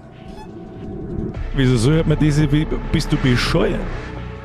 Glaubst du, dass ich jetzt da 5 Stunden reinspähe, dass wir in 2 Wochen mit dem Spiel fertig sind? Auf diese Art von Spiel warte ich seit einem halben Jahr. Das spielen wir nicht auf eine Woche oder 2 fertig. Das werden wir nicht tun. Nein. Just don't. Das war einfach nur dumm. Meine Damen und Herren, das Spiel ist unfassbar gut bis jetzt.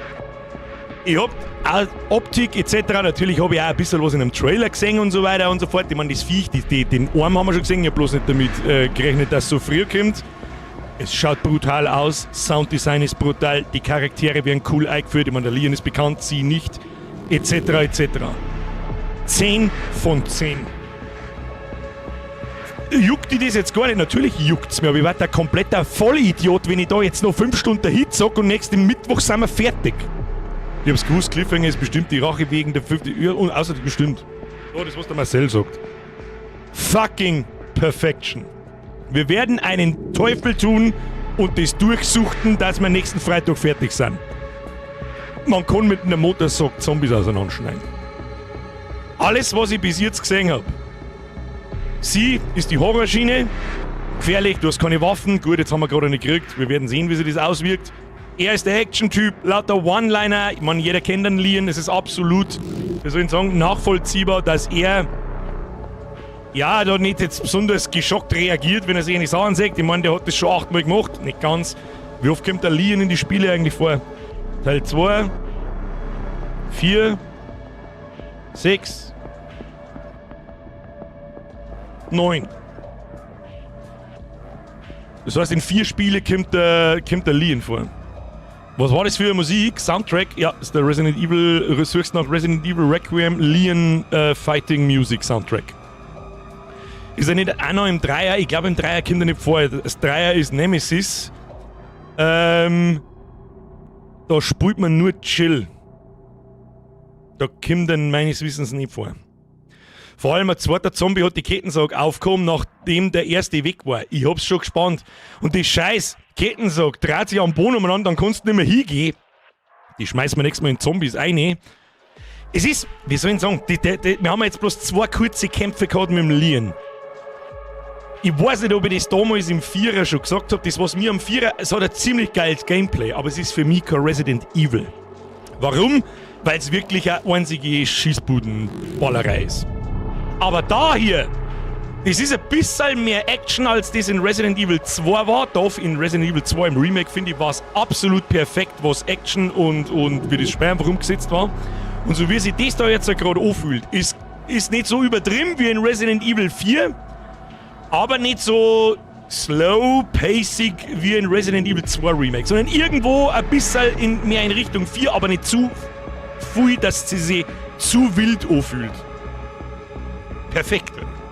Fucking nailed it. Meine Damen und Herren, wir haben hier eine 10 von 10. Und wir machen nicht den Fehler, dass wir jetzt bis um 1 dahin spielen. Ich würde gern. Tun Sie sich nicht hinunter. Ich würde gern. Wir haben hier wenn wir Glück haben, ein Meisterwerk vor uns. Und da spielen wir am Montag weiter. Warum? Erstens sind am Montag wahrscheinlich doppelt so viele Leute da. Ja gut, jetzt vielleicht nicht doppelt, aber um einiges mehr Leute da. Ihr wisst es selber. Am Freitag ist meistens gerade mit Hälfte oder sagen wir mal 2/3 da. Machen eine Abstimmung. Ihr könnt euch eine Abstimmung sonst wo hinschauen. Bis um 1 dahin spielen, 1 am Samstagmittag. Kann passieren. Könnte passieren. Aber vorher hat sich jemand auch schon reingeschrieben. Ich habe überlegt, ob ich das als Spoiler kennzeichne oder nicht. Nein, ich mag es gar nicht sagen. Vielleicht haben Leute da, die haben die... Nein, ich mag gar nichts sagen. Ich mag nicht lesen, wie lang das Spiel ist. Leider Gottes weiß ich es jetzt, weil wieder mal jemand im Chat die Fresse nicht halten konnte, was ich vorher gesagt habe. Ich werde es euch nicht sagen, schaut es einfach nicht nach. Wer es natürlich selber spielen will, um Gottes Willen, hauen Sie rein. Habe ich kein schlechtes Gewissen bis jetzt. Wenn das Spiel das Level so halten kann, ist es eine glatte 10 von 10 und möglicherweise eines der besten Resident Evil Hauptspiele, die es jemals gegeben hat. Punkt. Mehr fällt mir da jetzt gerade nicht dazu ein. Wäre echt mal geil, wenn die das mit der Filmreihe auch mal so hinbekommen. Die sind nur die Animierten nur gut. Das stimmt, da hast du absolut recht, Mr. Dreamer. Mag nichts wissen, will es im Stream sehen. Ist ja auch in Ordnung. Ich freue mich natürlich, wenn ihr das mit mir anschaut. Wir werden die ganze nächste Woche nichts anderes tun. Nächste Woche ist Montag, Mittwoch Resident Evil. Ich sage jetzt auch nicht, wie viele Streams, dass wir, wenn die Zeitangabe stimmt, wie viele Streams, dass wir ungefähr brauchen. Aber Resident Evil wird sich bis Mitte, Ende März ziehen. Ja? Nächste Woche spielen wir Montag, Mittwoch, sowieso klar. Ich meine, den Hype muss man mitnehmen, außerdem habe ich auch Bock. Ich mag da nicht jetzt mal eine Woche warten. Und wie das dann die Woche drauf ausschaut, das kann ich nicht sagen. Schauen wir mal. Du hast das 8er gefunden. Grundlegend gut. Grundlegend sogar auch sehr gut. Da hat es auch mal so diese Horror-Einlage gegeben. Da hast du ja 4 Bosse gehabt und jeder hat sich anders gespielt. Ich meine, Madame Dimitrescu war ein Geniestreich. Aber ich finde, Resident Evil 8 war zu übertrieben. Ich weiß nicht, wo das da noch hinführt. Ich weiß nicht, wo Requiem noch hinführt. Aber ich finde so, wenn es so eskaliert wie im 5er und im 6er, da haben dann Bosse, die so groß sind wie Hochhäuser und irgendwelche schwarzen Batzen und so. Und das, weißt du selber, das ist mir dann zu viel. Ich denke mir so, bring mich zurück zu den Wurzeln. Natürlich darf es ein paar absurde Viecher geben, so wie jetzt das, was wir da gerade erschossen haben, was uns da verfolgt hat. Der Antagonist. Aber sonst möchte ich einfach nur Zombies und Licker und kleine Viecher und keine so eine ultra weirde Sache. So wie es in Resident Evil 8 halt war. Zum Beispiel Madame Dimitrescu habe ich noch gar nicht mal so schlimm absurd gefunden. Das war jetzt so ein Vampir-Tussi, das war sogar ziemlich cool. Aber da hat es doch den einen Boss gegeben, der Bruder von ihr, der mit dem Hut, der sich dann in so einer riesen Maschine einsitzt und so. Und ich denke mir so, ja, das ist ganz okay jetzt gewesen, da geht kein Welt nicht unter, aber so Resident Evil war das nicht. Und deswegen finde ich zurück zu den Wurzeln, Geschichte mit Leon, einem neuen Charakter, der Ashcroft, also der Grace, mit der wir spielen. Und ihre Mutter, da hat vorher, das ist übrigens was, das ist Lore-Wissen. Da habe ich nichts dagegen, wenn das jemand in den Chat reinschreibt. Ihre Mutter, die da vorher gestorben ist anscheinend in Resident Evil Outbreak eine investigative Journalistin. Resident Evil Outbreak ist auch extrem alt, glaube ich. Das ist ein Ableger von Resident Evil, ist auch ein Spui. Heisenberg hat er geheißen übrigens, genau, der mit den Maschinen und so. Dankeschön, Herr Camouflage. Ich mag eigentlich gar nicht weiter darüber reden. Das Spiel ist bis jetzt eine 10 von 10 und ich glaube, ihr kennt es, was bestellt. Sagt irgendjemand was nicht passt? Was irgendwie komisch, was irgendwie nicht passt oder sonst was? Absolute Perfektion. Das ist die absolut perfekte Fusion von allen Resident Evil Teilen der letzten 30 Jahre, wo, glaube ich, alle, die über die letzten 30 Jahre Resident Evil mengen, kriegen, was sie wollen. Action mit dem Leon, so wie mir das bis jetzt anschaut, und Horror und richtig Kruzifix, leck mich am Arsch mit ihrer. Das war auch richtig gut gemacht. Was nicht passt, das hat ein Ende. Ja, gut, ja, geil, das ist richtig. Habe die Ehre, ich verschwinde Nachschau-Squad, Herr Protectorius, ich wünsche viel Spaß, wir haben hier eine 10 von 10 vor uns. Endlich kann ich sagen, dass Resident Evil 9 brutal gut ist bis jetzt. Herr Batman, das stimmt, du hast es schon vorgespielt. Brutal bis jetzt. Bis jetzt ist wirklich fucking nailed it. Ich hab richtig ein wenig Gänsehaut und bin hyped as fuck. Ich bin wirklich hyped wie Scheiße. Geil. Ich hab's gerade nebenbei gespielt, jetzt ist mir die Zeitung ausgegangen.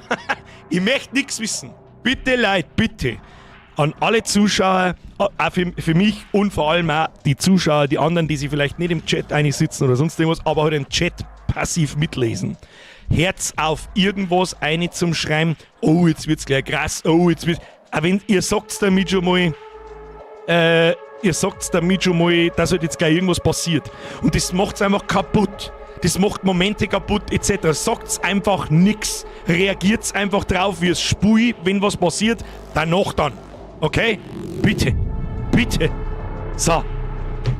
Fuck. Ich muss kurz den Moment genießen, weil so, wir haben ja schon lange kein AAA-Game mehr gehabt, das so viel Potenzial hat wie hier. Und dann braucht's euch nicht wundern, wenn's ein Timeout fangt. Herr YBO, ich weiß nicht, ob du am Anfang da warst, ich hab die Ansage schon gemacht, wer spoilert, wenn irgendjemand was sagt, jeet. Ohne Vorwarnung. Lass mir die Vorwarnung einmal nicht sein. Dann gibt's ohne Vorwarnung ein Timeout. Und wenn dann nochmal irgendwas kommt, weg. Diese Person schreibt hier drin nie wieder irgendwas. Eine Woche Bann für Leute, die nicht aufhören zum Spoilern. Na, Lifetime-Bann. Weg, du schreibst hier nie wieder irgendwas. Nie wieder. Herr Thalin! Ich sag sogar, das ist ein 12 von 10 bis jetzt. Um ehrlich zu sein, ich auch. Quadruple A oder wie man das schreibt. Ist nicht. Ein Quadruple A-Spiel ist nicht. Für das, was sein möchte, könnte man da. Das ist ja das Geile. Ubisoft behauptet, Skull and Bones soll ja der Quadruple A-Game sein. Nicht, weil es so gut ist, sondern weil es so viel Geld gekostet hat. Das ist vielleicht was man der Fairness halber mal dazu sagen sollte. Weil, was das eh. Köln-Kalkverbot, wenn man spoilert. Richtig sprengen. Da wissen bloß eine Handvoll Leute hören, was damit gemeint ist. Also Lore ist okay, und was ist mit Easter Eggs, die wir schon gesehen haben? Man kann bis zu dem Punkt, wo du spielst, also alles, was vorbei ist, wo ich bin, das sagt ja keiner was, natürlich nicht. Und Insider-Lores und Easter Eggs und mit, oh, ist dir das aufgefallen, ist dir das aufgefallen, ist dir das aufgefallen? Im Nachhinein sagt keiner was, das ist absolut in Ordnung. Ich hasse nur jedes Mal, weil ich mich auch, wie soll ich sagen, das mache ich nicht bewusst, das mache ich unterbewusst. Ich kenne euch ja, oh, jetzt kommt gleich das und oh, jetzt wird's gleich lustig und oh und das. Und das verleitet mich allein schon, dass ich in den Chat reinschaue. Und dann nimmt's mir die Spannung weg, weil ich weiß, jetzt kommt dann wahrscheinlich gleich irgendwas Narrisches. Und pass anders auf, als wenn ich das tue, als wenn ich es nicht weiß. Meine Damen und Herren, bitte einfach, schreibt halt einfach nichts in den, also schreibt schon was in den Chat meinetwegen hinein, aber erst, wenn die Dinge passiert sind. Oder wenn jemand Fragen hat, ihr braucht euch deswegen jetzt nicht in die Hosen scheißen, in den Chat rein zum Schreiben. Aber ich meine, so schwer ist es nicht. so schweißt nicht einfach nichts vor Herz zum sagen, was jetzt gleich passiert oder das, was passieren kann oder sonst irgendwas. Einfach die Schnauze halten, nice. Können wir uns da darauf einigen? Ich glaube, das kriegen wir hin. Ist für uns auch nicht schön, weil man das Spiel nicht so genießen kann. Ja, das meine ich ja damit. Es geht, Steffi, Welt, wir haben jetzt ein Weltverbot. Hättest wahrscheinlich ein Schnitzel braten können auf deiner Grafikkarten? Wahrscheinlich, die rödelt. Für das habe ich es auch gekauft. Was soll ich machen? Meine Damen und Herren, jetzt muss ich mal schnell schauen. Dann haben wir mir das Speer aufgehört. Da, okay, aus dem Sanatorium entkommen. Da sind wir jetzt. Ja, passt schon. Geil. Absolut geil. Ich kann es gar nicht fassen, dass ich wahrscheinlich ein gutes Resident Evil gekriegt habe. Kann es nicht fassen. Ich kann es nicht fassen. Keine behinderten Scheiße, keine pinken rosa Regenbogen aus dem Arschloch von irgendwem. Nichts davon. Danke. Gut, noch nicht. Wir wissen es noch nicht, aber bis jetzt mag ich es einmal loben. Danke. Nice. So. Und ich hoffe, ihr seid meine Base, dass wir nicht weiterspielen. Wir spielen straight am Montag weiter. Ich hätte euch da gerne ein paar Streams damit gefüllt. Ich glaube, da haben wir alle was davon.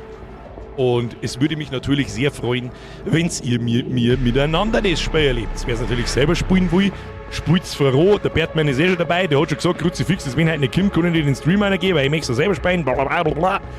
Und überhaupt sowieso. Ja, ein bisschen grantig dürft schon sein. Ein bisschen grantig bin ich ja.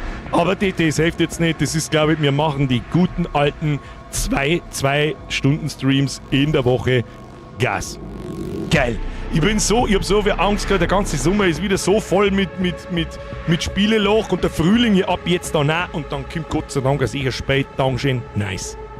Der Simato ist gerade am nebenbei spielen. Ich wünsche viel Spaß. Da wir dann die nächsten Streams weiter bis fertig ist, hätte nichts dagegen. Ich hätte ja auch nichts dagegen. Aber was der wir dann übernächste Woche? Da können wir uns wieder die Fotzen ans Tisch hinhauen und wieder irgendwelche Pimmel-Indie-Games rausgreifen. Wenn wir schon einmal alle halbe Jahr einmal ein AAA-Game hergeschissen kriegen, das anscheinend richtig was kann, dann verkackt man das nicht auf 2 Tage. Ja, genießen wir's. Die ersten Kritiken waren bisher auch sehr positiv. Freue mich auf den nächsten Stream. Ja, Haflo, same hier. Ich hab's gestern noch in Discord gepostet. Ich hab meinen Test nicht angeschaut. Ja, ich hab fast gar nichts angeschaut vom Spiel, muss ich ganz ehrlich sagen. Also den ersten Trailer, den glaube ich, haben wir sogar miteinander angeschaut. Da wo man auch das Viech da sieht, wo wir jetzt vorher davor gelaufen sind. Da habe ich bloß gestern nochmal ins Discord gepostet. GameStar schreibt auch, Resident Evil 9 ist ein absolutes Highlight. Und da habe ich mich schon gefreut. Ja? Da hat zwar der Batman schon geschrieben, das ist sogar eher zu casual, aber GameStar macht ja keine schlechten Bewertungen. Oder falschen. Atmen wir das Spiel, Bernie Crusade, du sagst es. Schön mit der Ruhe durch, außer wir spielen einen Leon, dann wird's geroundhouse-kickt. Wir lesen mal alles in Ruhe, was wir sehen. Wir saugen die Umgebung auf. Wir saugen die Charaktere auf, wenn sie schon die Mühe geben wird, dass man Charaktere mal wieder von Null aufbaut und nicht die super badass, super Schlampen hinstellt, die cooler ist wie alle, cooler ist wie der Leon. Das geht sowieso nicht. Und was das was ist. Das hätten wir ja auch kriegen können. Ja, wir hätten es kriegen können. Aber Gott sei Dank haben in Japan offensichtlich die Leute einen Funken Verstand. Dankeschön, Capcom. Danke, danke, danke. So. Ich mag es jetzt auch nicht zu früh in den Himmel loben, weil wer weiß, was noch kommt, aber es. Wenn wir in Ruhe lesen dürfen, ja, stimmt auch wieder. Wenn nicht wieder irgendein Vieh von der Deko kommt. Resident Evil genießen, statt zu verschießen. Ja, ein bisschen was von beidem. Hey, da haben alle hier drin, was sie wollen. Da ist Horror drin und der ist gar nicht mal schlecht gemacht, ganz im Gegenteil. Und es ist Action drin und es ist Resident Evil. Was möchtest du denn mehr, Alter? Besser wird's nicht. Ich darf mir wünschen, dass das spät 20 Stunden dauert. Ah! Meinst du, wird Crimson Desert nix? Ich weiß nicht. Deswegen sage ich, über den Sommer wird echt zack mit großen Spielen. Müssen wir gut, es gibt genügend Indie-Spiele, da findet man schon was, so ist das nicht. Aber ihr wisst schon wie immer. Gut, dass ich morgen in der Früh auf Japan fliege, dann kann ich es gleich loben. Ja, Duke? Ich mehr Rahmen nach Japan. Ich sag's, was es ist. Ich hoffe, die lassen einen beim Lesen Ruhe. Das war jetzt, ich weiß nicht, wann ich das letzte Mal so ein gutes Intro für ein Spiel gespielt habe. Von meiner Gelobigung müsst ihr immer so 20-30% runternehmen. Ich habe natürlich eine Fanboy-Brille auf. Aber ich war so ehrlich, wenn es absoluter Schrott war, weil Resident Evil 5 und 6 Schrott. Purer Schrott. Und um ehrlich zu sein, viele Ableger davon auch. Was ich mir nur wünschen würde, ist ein Resident Evil Zero Remake. Ich hoffe, dass die so weitermachen. Alle 2 Jahre ein Remake, neuer Teil, das war geil. Was ist dein nächstes Highlight-Game? Ich hab noch kein nächstes Highlight-Game auf dem Schirm. Ich sag's, was ist. Das ist mein aktuelles Highlight-Game. Und das pimmelt man nicht auf 2 Wochen durch. Ich hoffe, das ist in Ordnung. Und jetzt gehen wir ins Bett. Ist ein bisschen ungewohnt, dass wir am Freitag uns so früh schleichen. They Are Here. Ja, They Are Here ist noch nicht fertig. Abwarten. Dawn of War 4. RTS 2026. Weißt du, was es ist? Code Veronica wurde bestätigt für 2027. Was bitte? Wieso weiß ich das nicht? Kali, ja, richtig. GTA 6 ist eigentlich das nächste Highlight-Spiel in dem Jahr. Aber das glaube ich erst, wenn ein Monat bevor ein Release-Datum steht, dann fange ich an langsam zu glauben, okay, es kommt wirklich. Na, aber hat für den Oktober wieder abgeliefert. Was denn? Ach, der Naba, jetzt halt. Ja, das passt schon. Gott sei Dank ist bis zum Oktober noch 7 Monate hin. Aber ja, wird das wie es Dino Crisis Remastered das keins ist? Wenn, Achtung, zum Schluss, zum Abschluss gibt es einen gut gemeinten Rat ins Wochenende. Wenn auf die neuen Spiele Remaster draufsteht, nicht kaufen. Cash Grab. Wenn Remake draufsteht, dann kannst du es kaufen. John Wick Trailer schon gesehen? Jawohl. Schaut auch ganz witzig aus. Magst mal meinen Scheiß lesen? Ich arbeite ja in der Pflege. Ich glaube, dir wird das zum Grinsen bringen. Meine erste Dono, aber ich sag's dann nochmal, deine Streams schaue ich mit den Bewohnern. Was? Moment mal. In was für einer Art Pflege? Bitte nicht im Irrenhaus. Ich bin mir nicht sicher, ob für ein Irrenhaus meine Streams pädagogisch... Sie wissen schon. Oh ja, Darion, zwecks der Eve Corp, mal abwarten. Um ganz ehrlich zu sein, ich glaube, dass das wahrscheinlich nichts wird. Ich glaube nicht, dass das was wird. Seien wir uns ehrlich. Mit den Bewohnern von der Lebenswelt, ich glaube auch GoldenEye auch vielleicht was. GoldenEye ist 30 Jahre alt. Du meinst das neue James Bond Spiel? Wahrscheinlich. Das kommt irgendwann Ende Mai. Aber da ist auch wieder, ich glaube, da ist Amazon dahinter. Und wie viele gute Spiele Amazon abgeliefert hat in den letzten 5 Jahren, das haben wir ja gesehen. Was ist mit 007 First Light Horse? Genau. Das ist mit Vorsicht zu genießen. Mark my words. Bevor es euch vorbestellt oder kauft, wir werden es an Tag 1 spielen. Wir schauen uns die Gaudi an. Irgendwo müssen eine Donation sein. Und ja, was das was ist. So, jetzt werden erst einmal noch die letzten Donations gelesen. Sapsen. Chef 10 vor 10 ist, habe ich schon noch gelesen. Danke für den Zwickel 50, ich hoffe, du bist da. Wulfric, was ist das? Grünes Kraut, was kann es? Es krautet grün. Es geht doch, Herr Wulfric, es geht doch! Du hast aber nur einen geschissen, hat's geheißen. Endlich daheim, du bist bei den Bewohnern übrigens sehr beliebt. Wir schauen deinen Streamer in der Arbeit immer zusammen, bis ich Feierabend habe. Da hätte ich gerne mal ein Foto davon.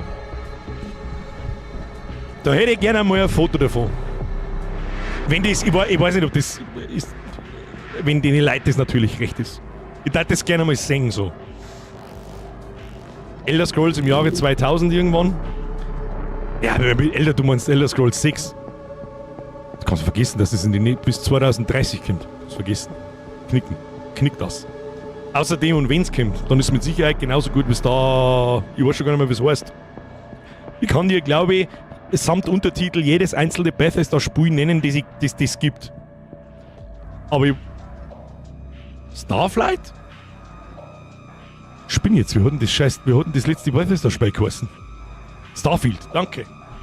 Spät ist noch jemand. Sollen wir mal wieder den machen? Pass auf. Warte mal. Steam DB Info. Starfield.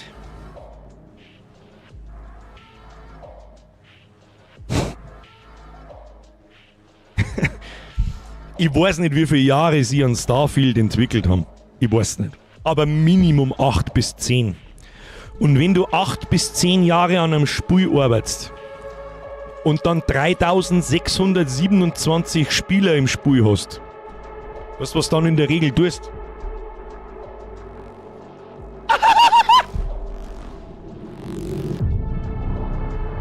Schauen wir aber noch schnell, wie viel Skyrim hat. Nur die Special Edition. Ah! Knapp 30.000. Lass mich kurz auf die Uhr schauen. Wie alt ist das Spiel? 15 Jahre. Skull and Bones hat immer noch über 400 Spieler. Ich habe kurze Zeit in meinem eigenen Spiel mehr Spieler gehabt wie Skull and Bones jetzt. High on Life 2 ist auch ganz lustig, habe ich auch schon gesehen, ja.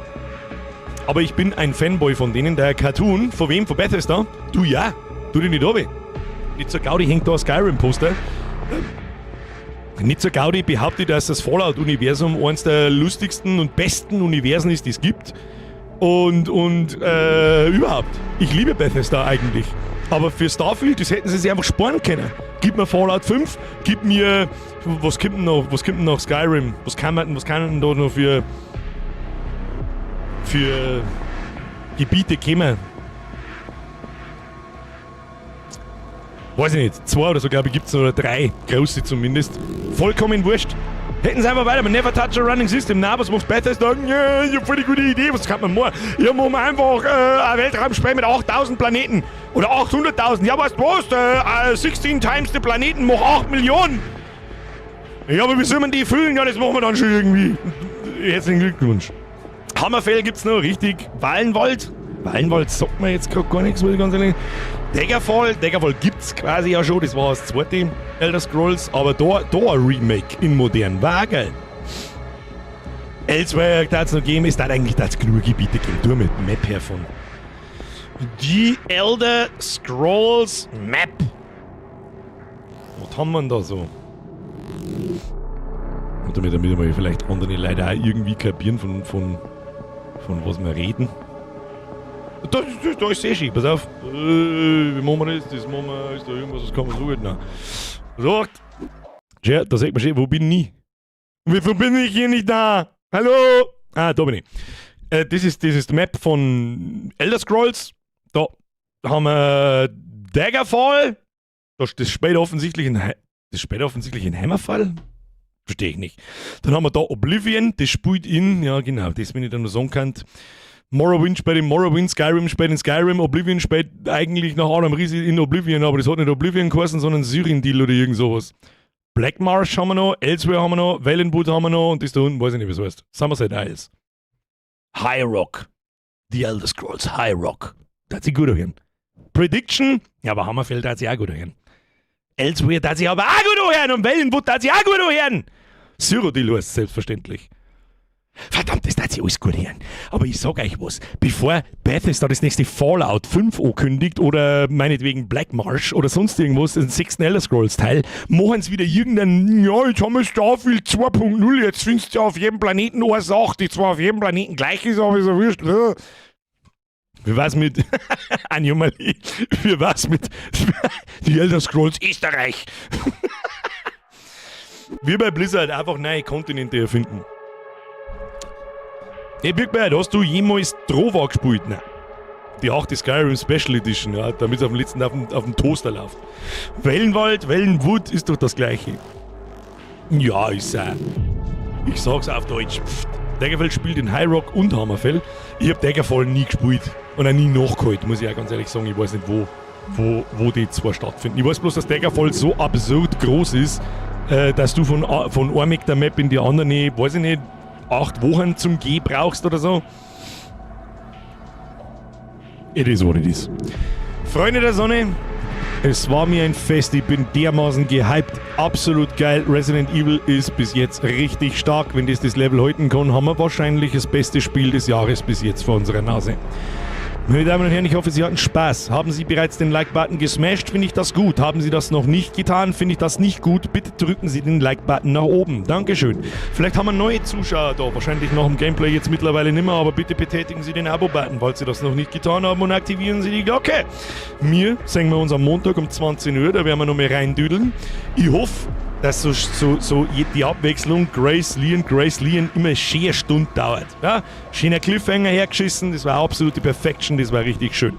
Ich wünsche euch ein schönes Wochenende. Ich bedanke mich ganz, ganz herzlich fürs Zuschauen, für die Donations, für die neuen Mitgliedschaften. Welcome to the Squad. Und natürlich auch für die Resubs und bei den Moderatoren, die da am Freitag um Evi auf die Nacht immer noch mal ansitzen. Dankeschön. Triple F an die Mods. Hashtag Strapse. Back to the Roots. Und wir sehen uns am Montag um 20 Uhr. Ich wünsche euch was. Schlafen Sie gut.